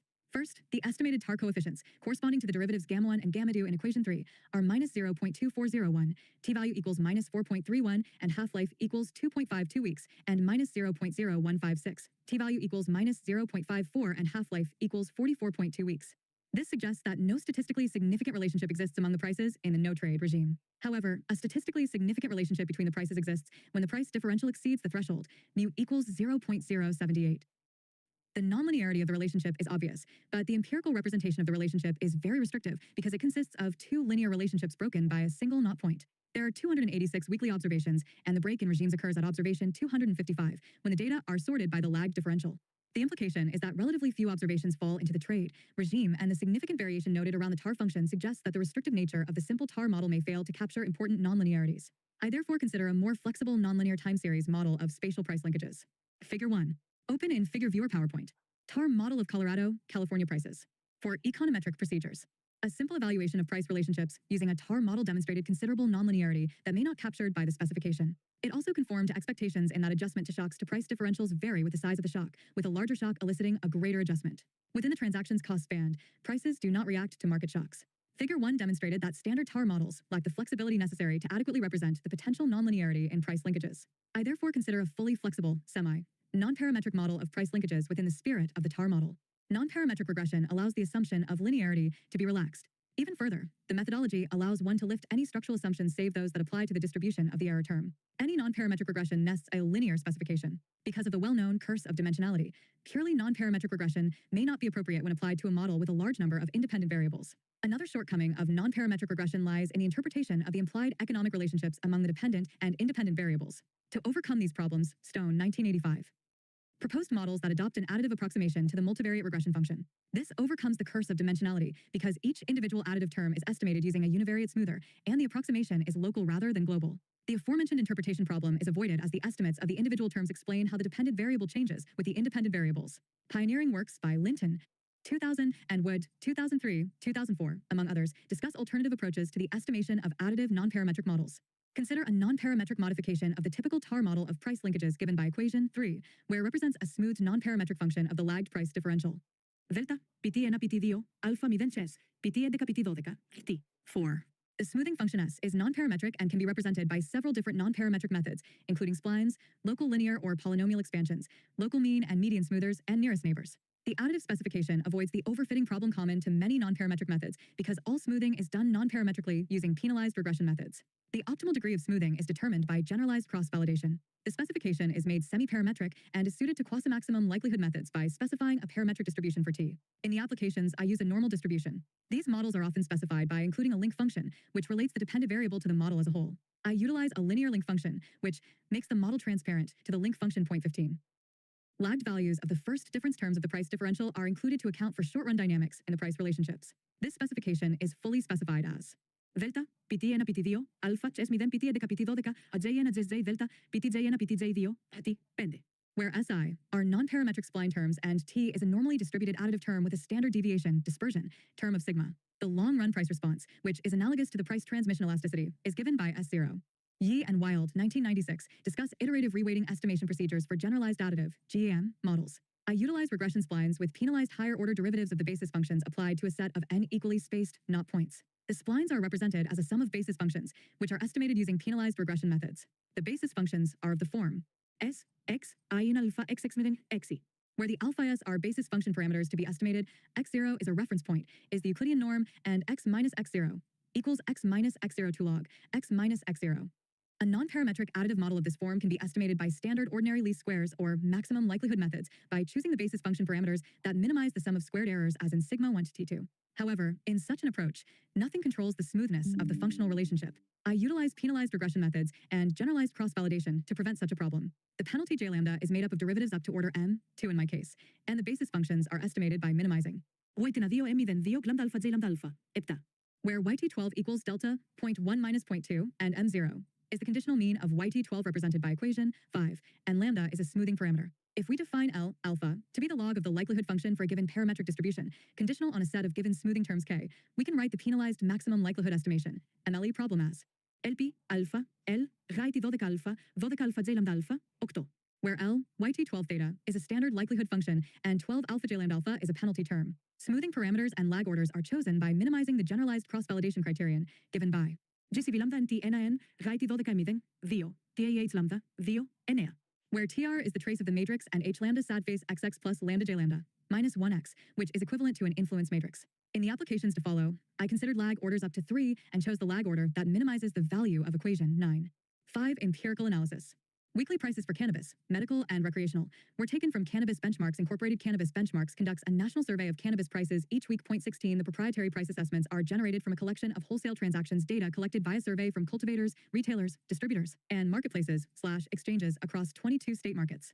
The price quotes do not include sales or excise taxes, which are a feature of most cannabis markets. Like most goods, cannabis is subject to sales taxes at the retail level. Cannabis cultivators also typically pay an excise tax prior to wholesale transactions. The tax rates may be substantial and could inhibit price transmission. As a percentage of product price, tax rates vary from a low of 5% in Alaska to a high of 37% in Washington. 17.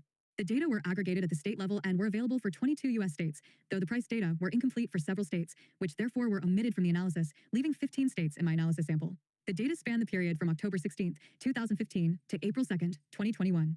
Figure 2 contains an illustration of the time series of data by state. To preserve the proprietary nature of the data, all prices are relative to California and are expressed in logarithmic form. Thus, values above 0 represent prices greater than that in California, whereas the converse is true for values less than 0. Figure 3 presents all prices together. Several important points are notable from the plots of prices. First, significant differences exist among state-level average prices. Alaska stands out as the market with the highest prices, whereas Colorado, Oregon, and Washington have the lowest prices.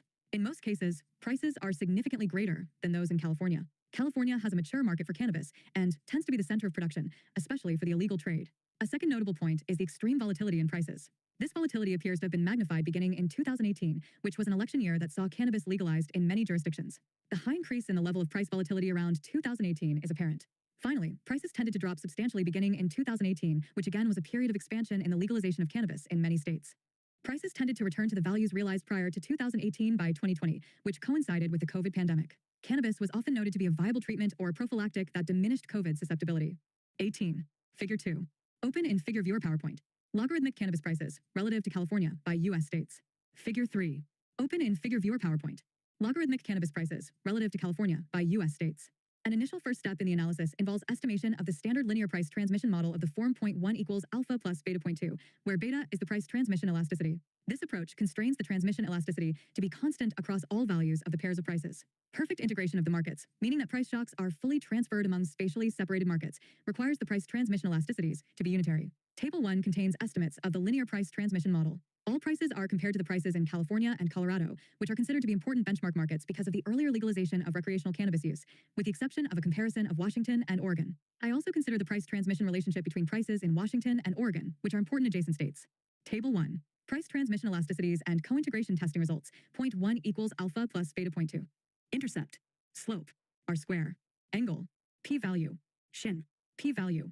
Market. Estimate. Stunde R. Estimate. Stunde R. Granger. California. Colorado. Minus 5.2782. 0.6376. 1.4378. 0.0539. 0.7148. 0.27. 0.07. Minus 4.94.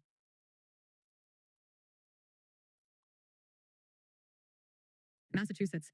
4.8463. 0.6 model suggests that the illegal nature of times. All right, my bad, y'all. I had to skip that a little bit.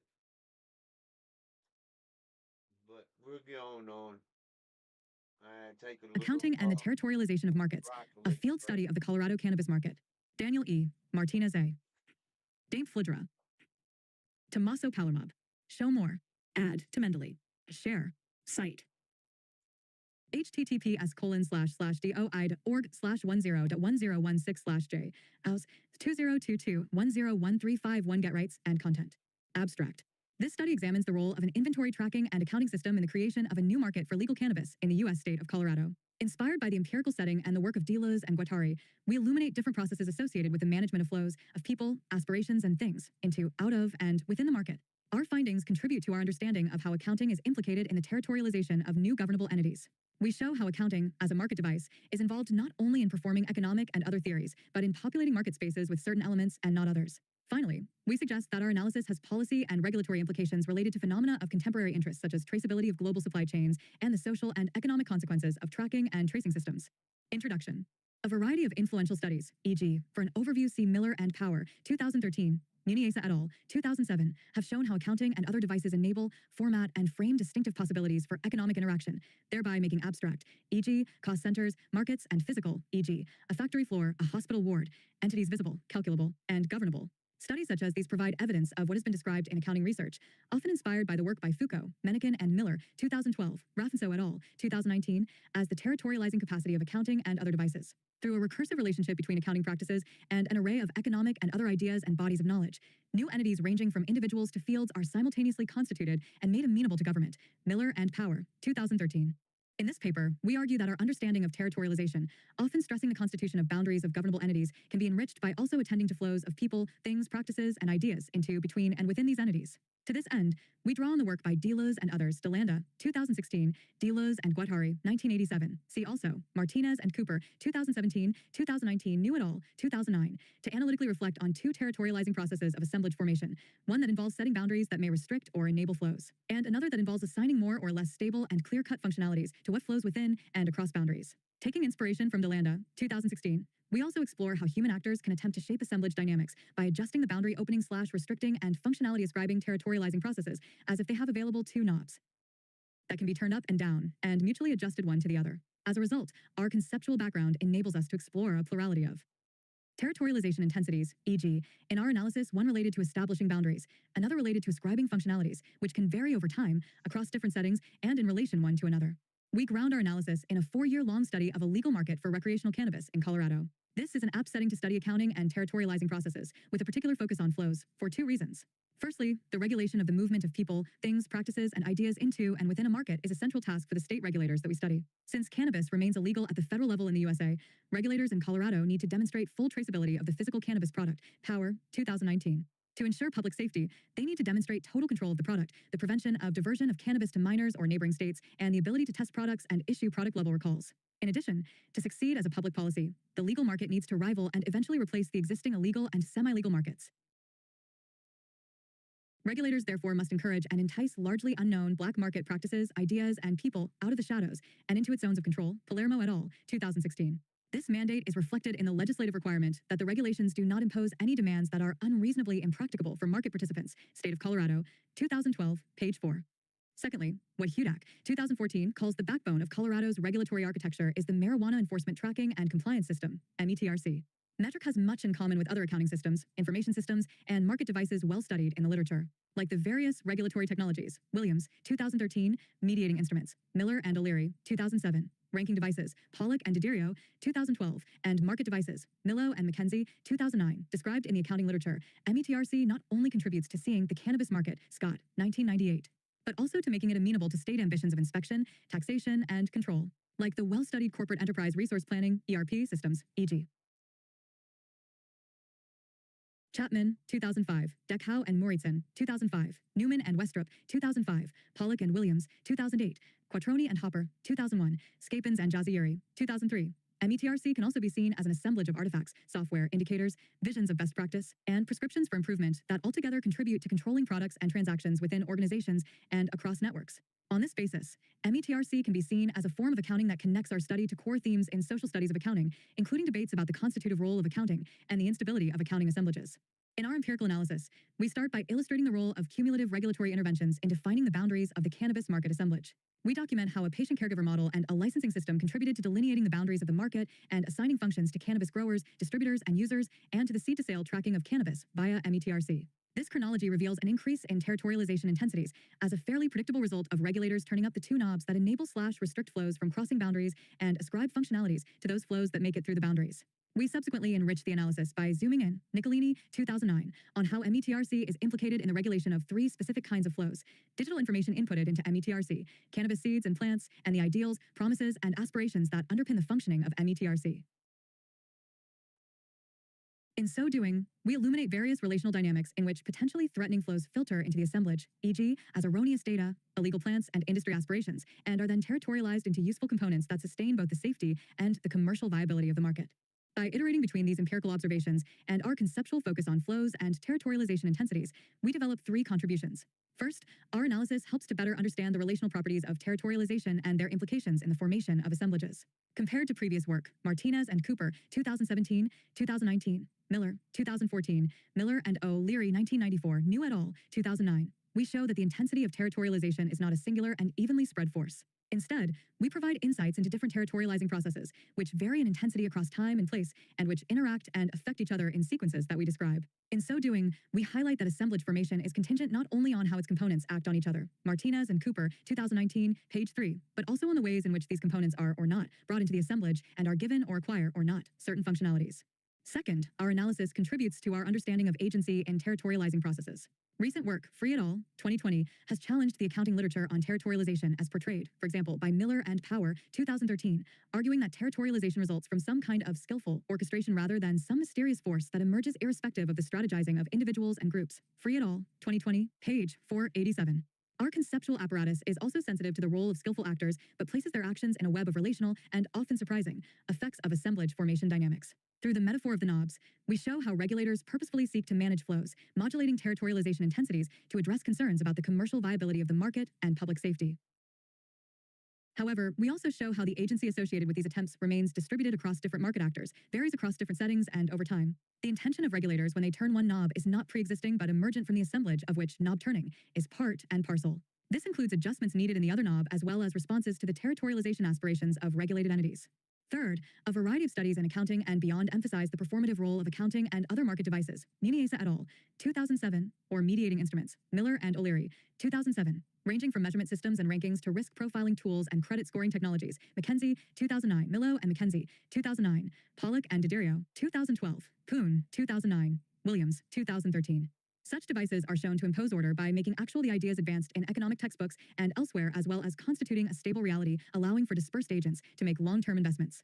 We highlight, however, that such theories presuppose already assembled actors and spaces upon which order can be imposed.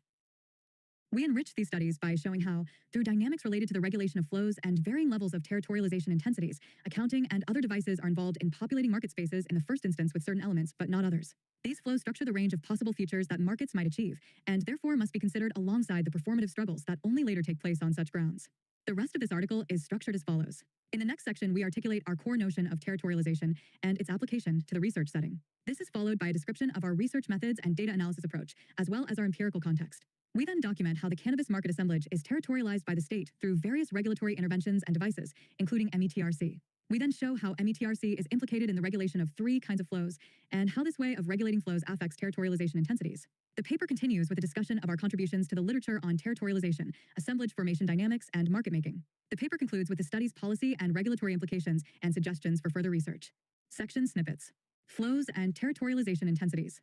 Studies about accounting as a social and institutional practice have shed light on the territorializing role of accounting. See Miller and Power, 2013. This role refers to how, through a recursive relationship between the practice of accounting and an array of economic and other bodies of knowledge, individuals, hospitals, factories, and fields are simultaneously constituted and made amendable to government. Arnold and Oakes, 1995. Carmona et al., 2002. Graham, 2010. Kurumaki, 1999. Martinez and The Field Study. We conducted 4 field trips to Colorado from 2015 to 2018 to learn about the cannabis market assemblage. We selected Colorado because it was the first state to legalize recreational cannabis in the USA and was a hub for many of the regulatory and entrepreneurial activities that would be featured in the media and in our research. Furthermore, it was said to be ground zero for cannabis legalization in the USA. Neal, 2014. It was also the first jurisdiction to experiment with a regulatory assembling a cannabis market. In this section, we document regulators' initial efforts to create a legal administrative boundary via a patient-caregiver model and a licensing system, as well as the subsequent introduction of METRC. The starting point of our analysis is 2000, which is when the cultivation and consumption of medical cannabis became legal through a popular ballot vote.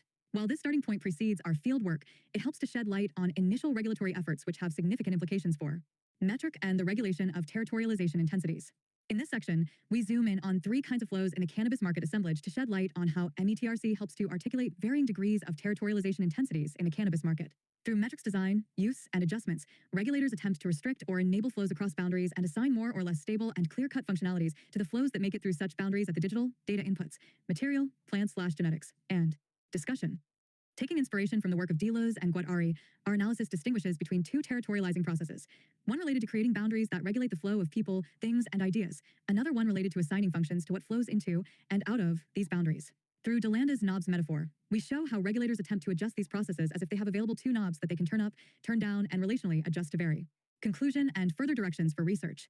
The wave of legalization initiatives that has swept North America and the globe signal a change in how cannabis is brought out of the shadows and into the state's field of visibility. It also shows how inventory tracking and accounting systems are well placed in the construction and regulation of these emerging markets. Building on Delos and Guattari and contemporaries, we suggest that something like METRC contributes to the territorialization of the market at varying intensities. And so, acknowledgements. We would like to give a special thanks to all of the interviewees for sharing their time and knowledge with us, and to Kathy Parks for her help. This article has benefited from the helpful comments of Dean New and Bino Katasis. Previous versions of this paper were presented at the 2018 ESSEC-HEC Research Seminar, Paris, France, the 2018 Interdisciplinary Perspective of Accounting, IPA, Conference, Edinburgh, Scotland, and the 2019 Society and Organizations Research Day at HEC Paris, Paris. References.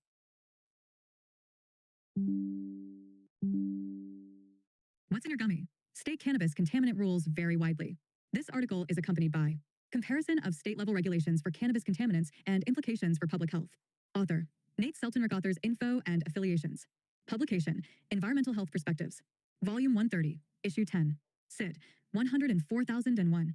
https://doid.org/10.1289/EHP12099. 2, 4881. PDF, Information and Authors. Metrics and Citations. References. Figures. Tables. Share. With every passing year, more U.S. states move to fully legalize cannabis, or at least permit its medical use. The federal government, by contrast, continues to view cannabis as an illegal drug. Absent federal oversight, states have enacted a patchwork of policies governing product testing, quality, and safety, roles usually fulfilled by the U.S. Environmental Protection Agency, the Food and Drug Administration, and the Department of Agriculture. The resulting lack of rigorous, universal standards for regulating common cannabis contaminants has significant implications for public health, write the authors of a new study in Environmental Health Perspectives, Point 1. People who use cannabis medically may be particularly vulnerable to harm from exposure to contaminants, notes senior author Maxwell Leung, an assistant professor of pharmacology and toxicology at Arizona State University. Various compounds in the plant are used to treat or alleviate symptoms of a variety of health conditions, including seizures, epilepsy, and Parkinson's and Alzheimer's diseases. Cannabis can also help reduce side effects of common therapies for AIDS and cancer. Point 2, the global market for medical cannabis is currently worth approximately USD and is expected to grow rapidly in the coming years. Point 3, 4. During cultivation and subsequent processing, cannabis flower, the part of the plant commonly used for smoking, and cannabis-derived goods, such as concentrates, extracts, and edibles, can be contaminated with potentially harmful substances. Pesticides applied directly to plants or dispersed from nearby fields may exhibit neurotoxicity, as can metals absorbed into plant tissues from soils and fertilizers. Point 5. 8 bacterial and fungal pathogens that can grow on flowers before and after harvest may pose a risk of serious infection to immunocompromised users. Point 9. Residues of solvents used to concentrate or extract desired compounds may have other ill effects. Point 10. In the new study, researchers from Arizona State University and 2 California-based cannabis testing labs reviewed the disparate rules regulating cannabis contamination across the jurisdictions, 36 states, and the District of Columbia that permitted recreational or medical use. As of May 2022, legislative changes are ongoing. 11. They tracked which substances were screened for and how much of each substance was allowed. The authors found particularly large discrepancies in the regulation of pesticides. For example, although 27 jurisdictions tested for the fungicide myclobutanol, just 2 tested for the insecticide ethion, even though both may be harmful to human health. Point 12. 13 jurisdictions regulated more than 400 different pesticides on cannabis. Most of the rest regulated fewer than 100. Next, the authors compared test results for nearly 10,000 cannabis samples previously analyzed by CannaSafe, a state-licensed testing laboratory in California, against the jurisdiction's range of action levels, pass/fail limits, to further assess regulatory variation. Myclobutanol was detected in 16 samples at concentrations ranging from 0.1 to 41.2 ppm. In the 27 jurisdictions that regulated the chemical, action levels varied from 0 to 1.0 ppm, so regulatory responses to detection of these fungicide residues also would be expected to vary widely. In addition, the authors used jurisdictional licensing data to characterize populations who use medical cannabis. By far the most commonly cited reason for use was chronic pain, nearly 800,000 reported users, followed by post-traumatic stress disorder users. Spasticity, cancer, seizures, irritable bowel syndrome, and dozens more reasons also were reported. This study demonstrates an urgent need for a unified regulatory approach to mitigate the public health risk of cannabis contamination at a national level. In our opinion, this guideline should be based on human health risk assessment methodologies consistent with other agricultural and food commodities. The authors concluded. Point 1, they also recommended a more stringent approach to regulating medical cannabis. Chris Hadala, founder and chief scientific officer ProVerde Laboratories, a cannabis testing company with facilities in Maine and Massachusetts, notes that though these issues are widely acknowledged in the rapidly expanding legal cannabis industry, they may well persist for some time. Short of federal legalization of cannabis, there does not appear to be any chance of harmonizing safety standards, he says. Even with federal legalization, this View full text download PDF.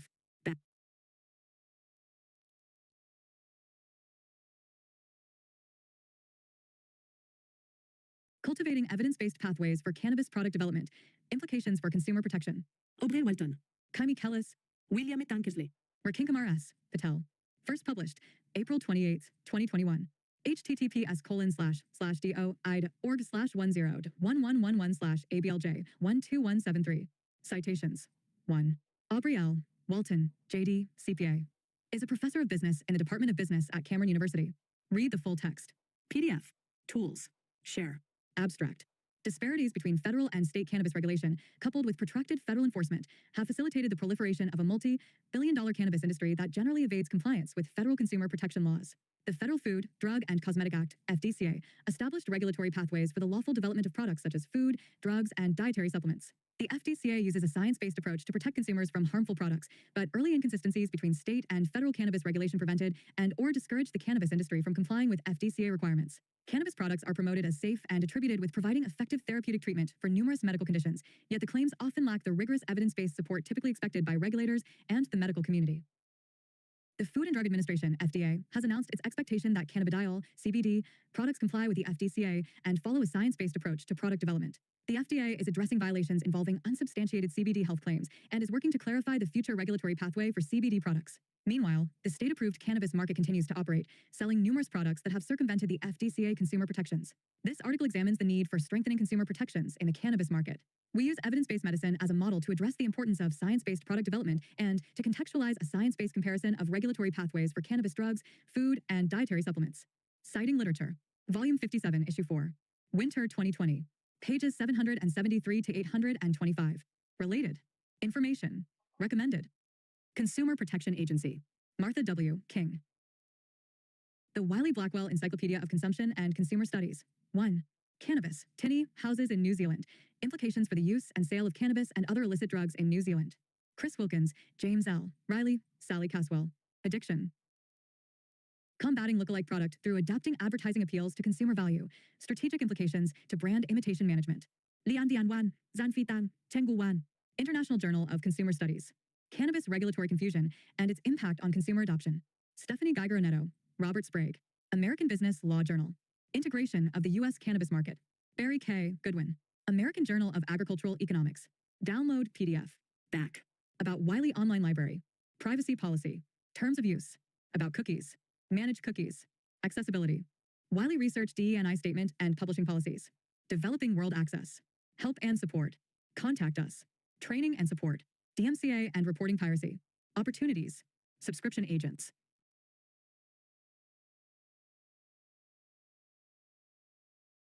Lesson 3, Lecture 1, Sourcing Cannabis and Related Products. Sourcing is the process of procuring raw materials, finished products, and ancillary items necessary for both production and sale. Key considerations in cannabis sourcing include: click the I symbol for more information on each aspect of sourcing. Effective sourcing in the cannabis industry requires a deep understanding of the product, market dynamics, and regulatory landscape. It also demands flexibility to adapt to rapid changes in legislation and consumer preferences. As the industry matures, sourcing strategies will likely evolve, potentially incorporating more sophisticated supply chain technologies and practices from other industries. Review. Which of the following decisions made by cannabis business owners are examples of best practices in the industry? Check all that apply. Verifying product potency, purity, and safety. Using track and trace systems to maintain supply chain visibility to stay in compliance. Restocking product during a shortage by shipping from a new supplier across state lines. Using forecasting research to identify customer demand for products as accurately as possible. Sourcing eco-friendly packaging and products. Submit.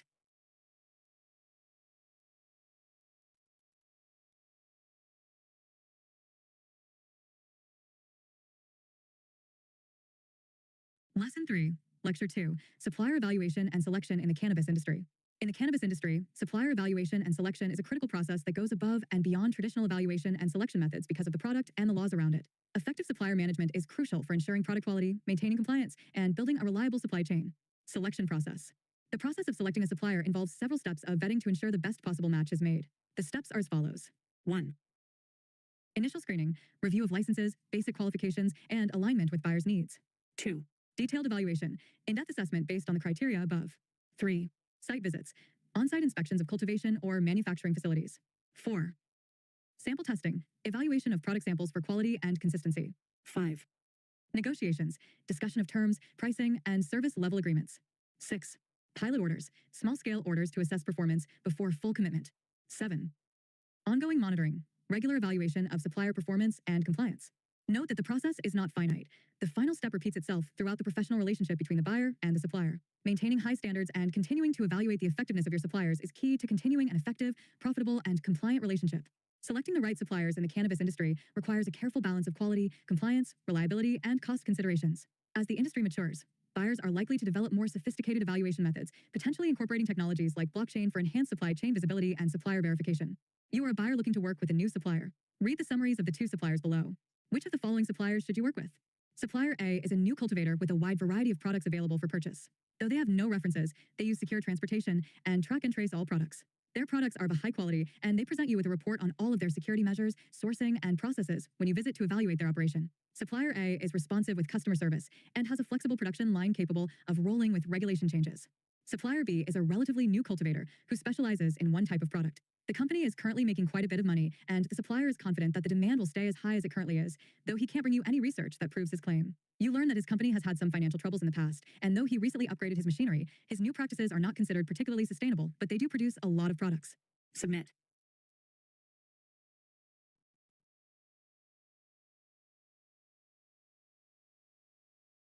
Lesson 3, Lecture 3, Contract Management and Supplier Management.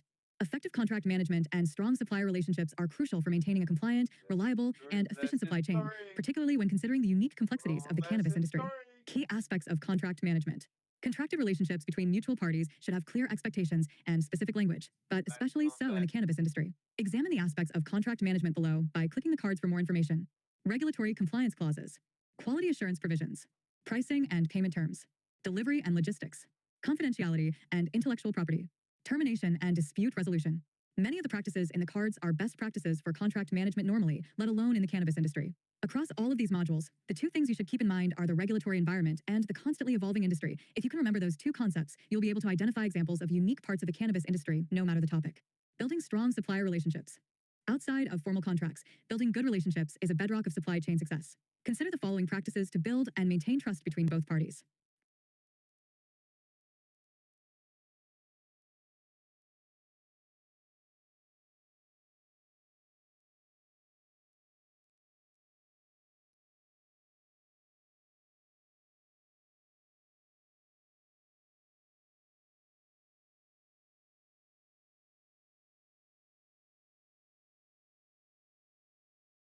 Right, yo.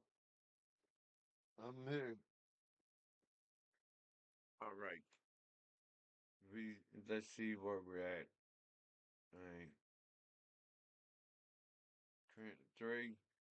See, we're building a strong supply. Hold on. Let me replay this. All right. Lesson 3. Contract with management and supply management. Effective contract management and strong supplier relationships are critical for maintaining a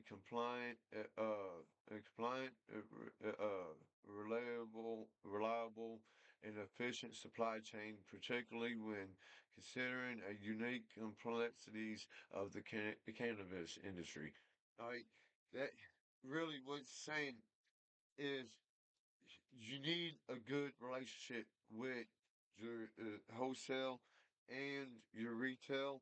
You need everything to go smoothly. You need everything to be in place. Um, you don't want a bad relationship with your wholesaler. You have stall shipments, um, and it's bad for business. You want that good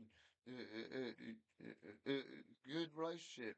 So, man, reach out, talk nice, don't be rude, like really take it into consideration, you know, um, talk how you would want to be talked to.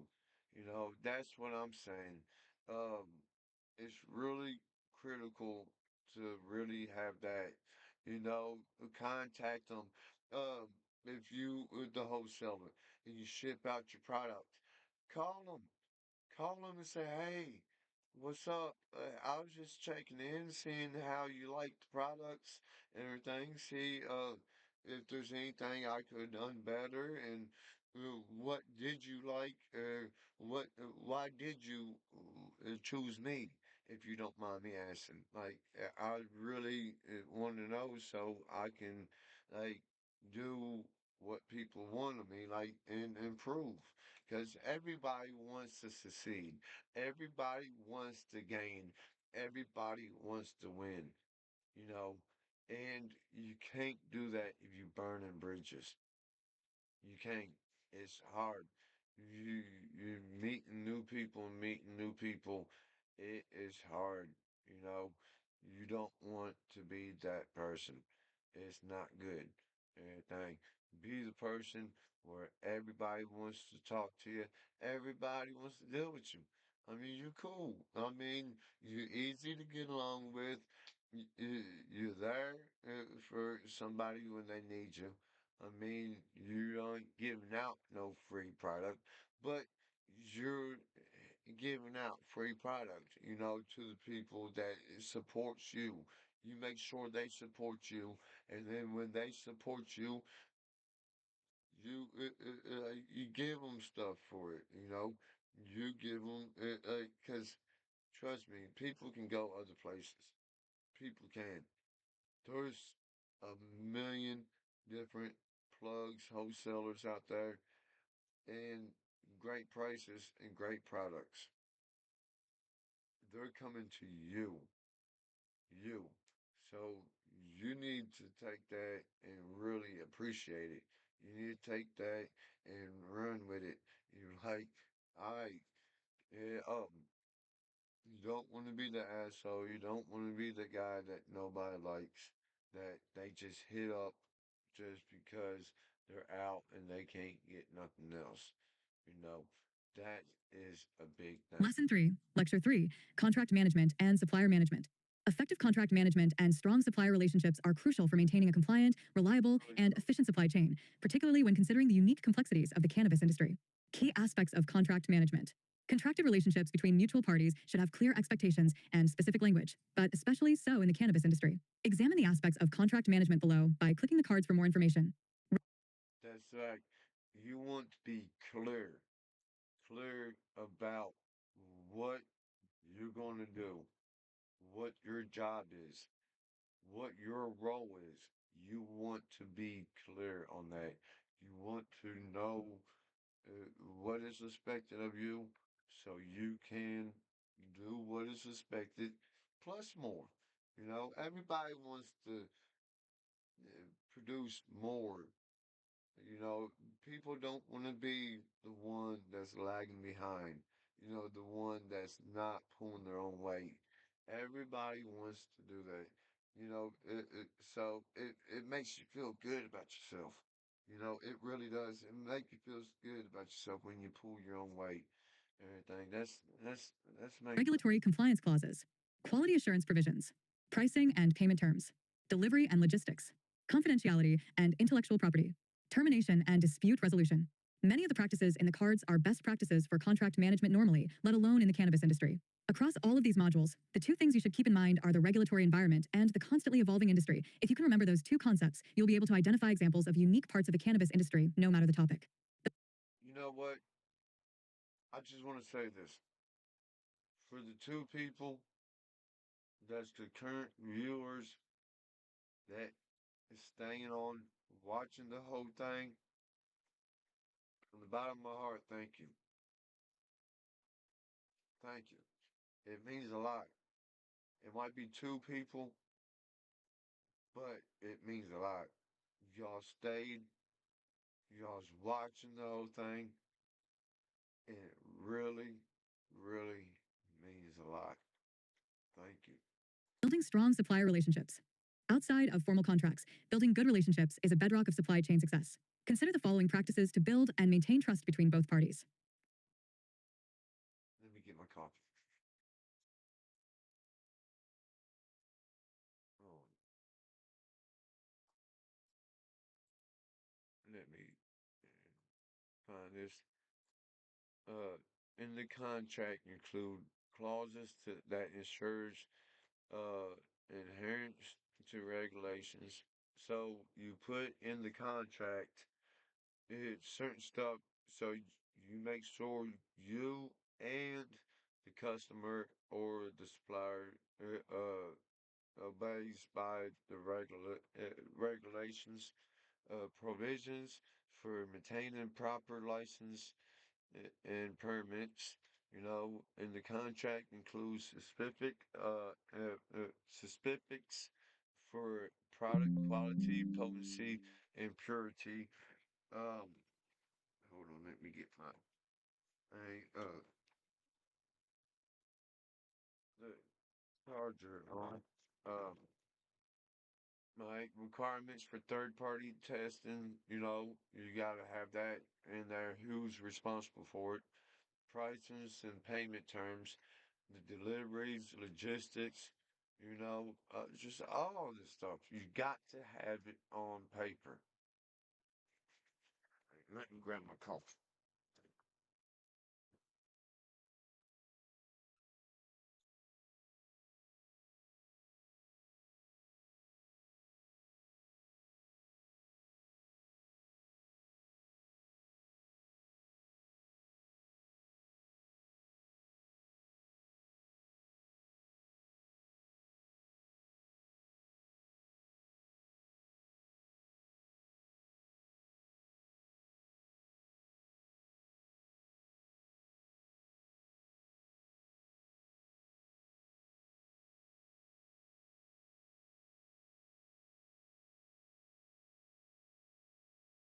Collaboration is a key part of building good relationships with suppliers. Making decisions, sharing the load, and supporting your suppliers in the changing environment of the cannabis industry all help to foster a healthy partnership. Communication is the other key bedrock of building good relationships with suppliers. Because things change so often in the cannabis industry, being clear, speedy, and open with lines of communication is necessary. A communicative, collaborative relationship can lead to a long-term partnership built on mutual growth and trust. In a growing industry that changes almost constantly, having steady partnerships and suppliers can help your business remain stable no matter the tides you have to weather. Effective contract management and strong supplier relationships in the cannabis industry require a balance of rigorous compliance, flexibility, and mutual trust. As the industry matures, these relationships are likely to become more sophisticated, potentially incorporating more advanced supply chain integration and collaborative planning approaches. Knowledge check. Answer the true or false questions to the best of your ability to review the information in this lesson. True or false? Contracts between buyers and suppliers in the cannabis industry should include clauses on regulations and compliance, as well as more standard inclusions like pay rate. True. False. Submit. True or false? Problem solving in the supply chain should only be handled by the owner of the company, no matter where the problem is. True. False. Submit.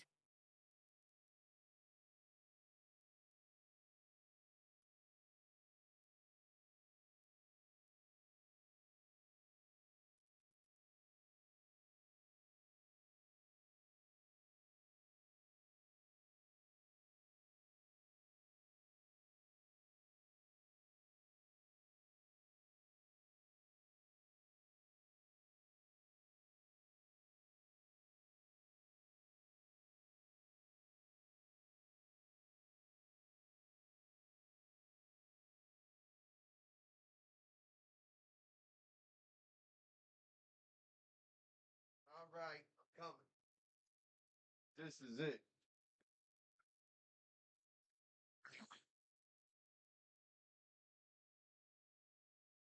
With your strains and ruin your profiles. Packaging cannabis products comes with a variety of important considerations, from regulatory ones like compliant labeling to the materials you choose for packaging and storage alike. Finally, by now you're familiar with regulatory requirements. Security protocols and track and trace systems are best practices for all cannabis businesses. Knowledge check. Read the scenario presented below and answer the questions carefully. Which of the following storage practices can be used to keep cannabis products from degradation? Check all that apply. Security measures like video surveillance. Limiting oxygen exposure with vacuum seal packaging. Using opaque or amber containers to limit UV light exposure. Labeling products correctly with a proper government warning label. Submit.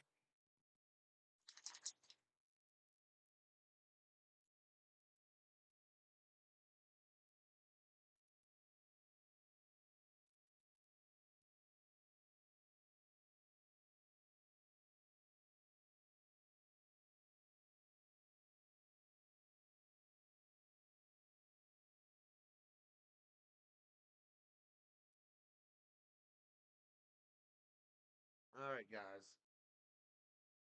And Review. Methods of order picking. Real-world examples. Distribution centers. Knowledge check.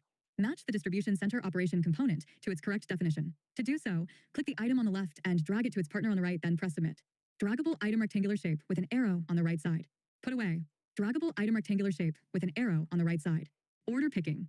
Draggable item rectangular shape with an arrow on the right side. Cross. all right, guys. That's it. All this is just little questions and everything. Um, and let's do this real quick. Hey, Dragon put the arrow, put away. Products are moved to the appropriate storage locations based on size, type, and turnover. Anything. That's putting it away. Items are retrieved from storage to match customer orders guided by technology and direct transfer of incoming goods to outgoing vehicle. Cross docking, put away right there.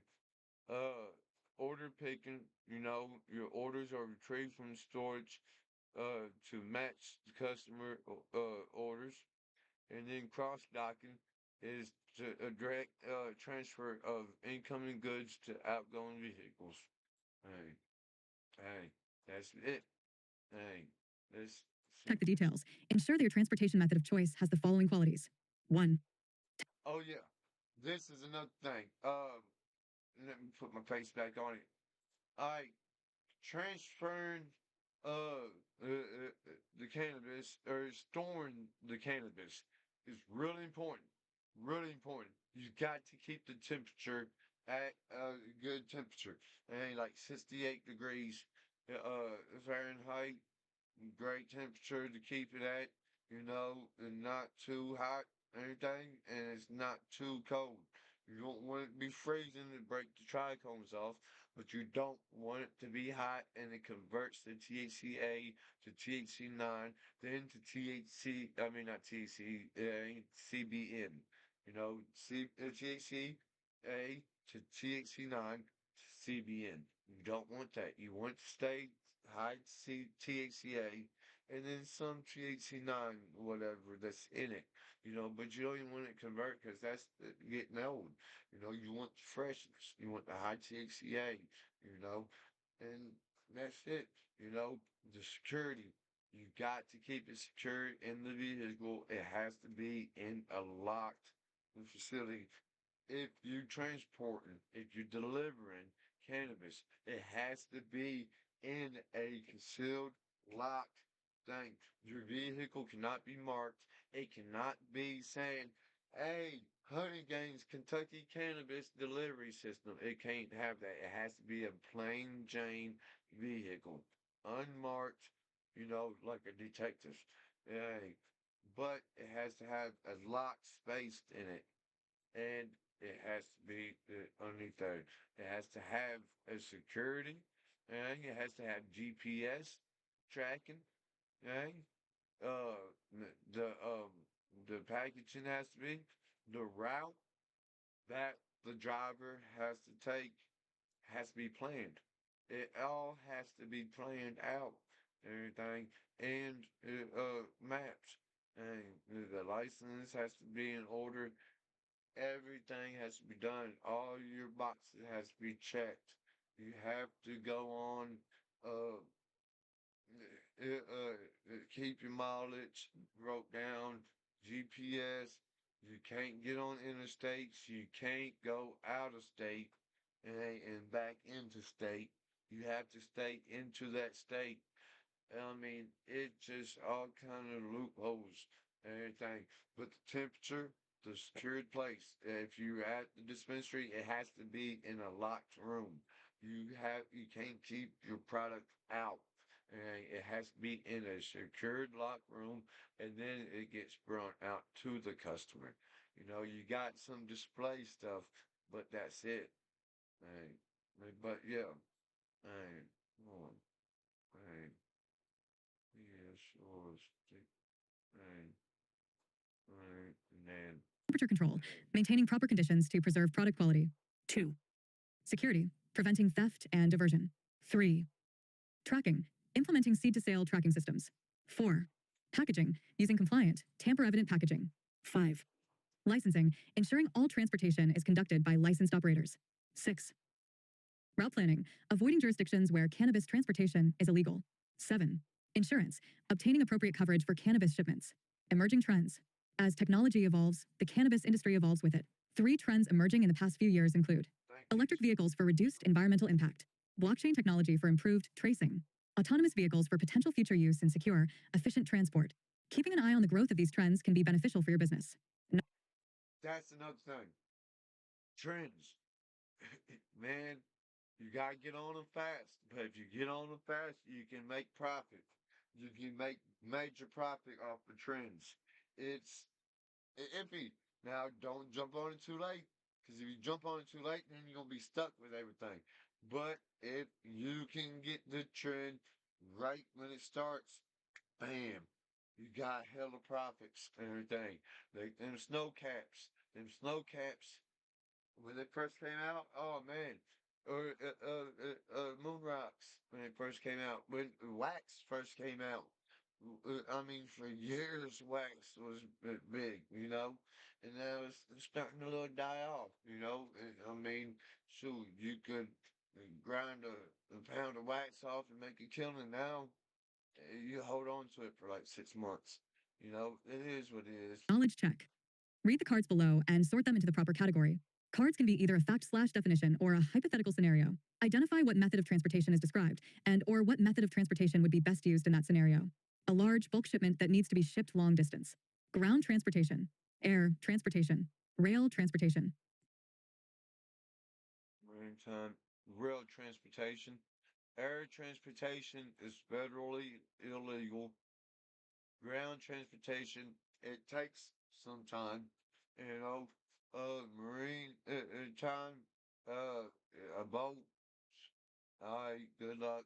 But rail transportation, uh, it's fast and efficient. And that's what I'm going for. Maritime transportation.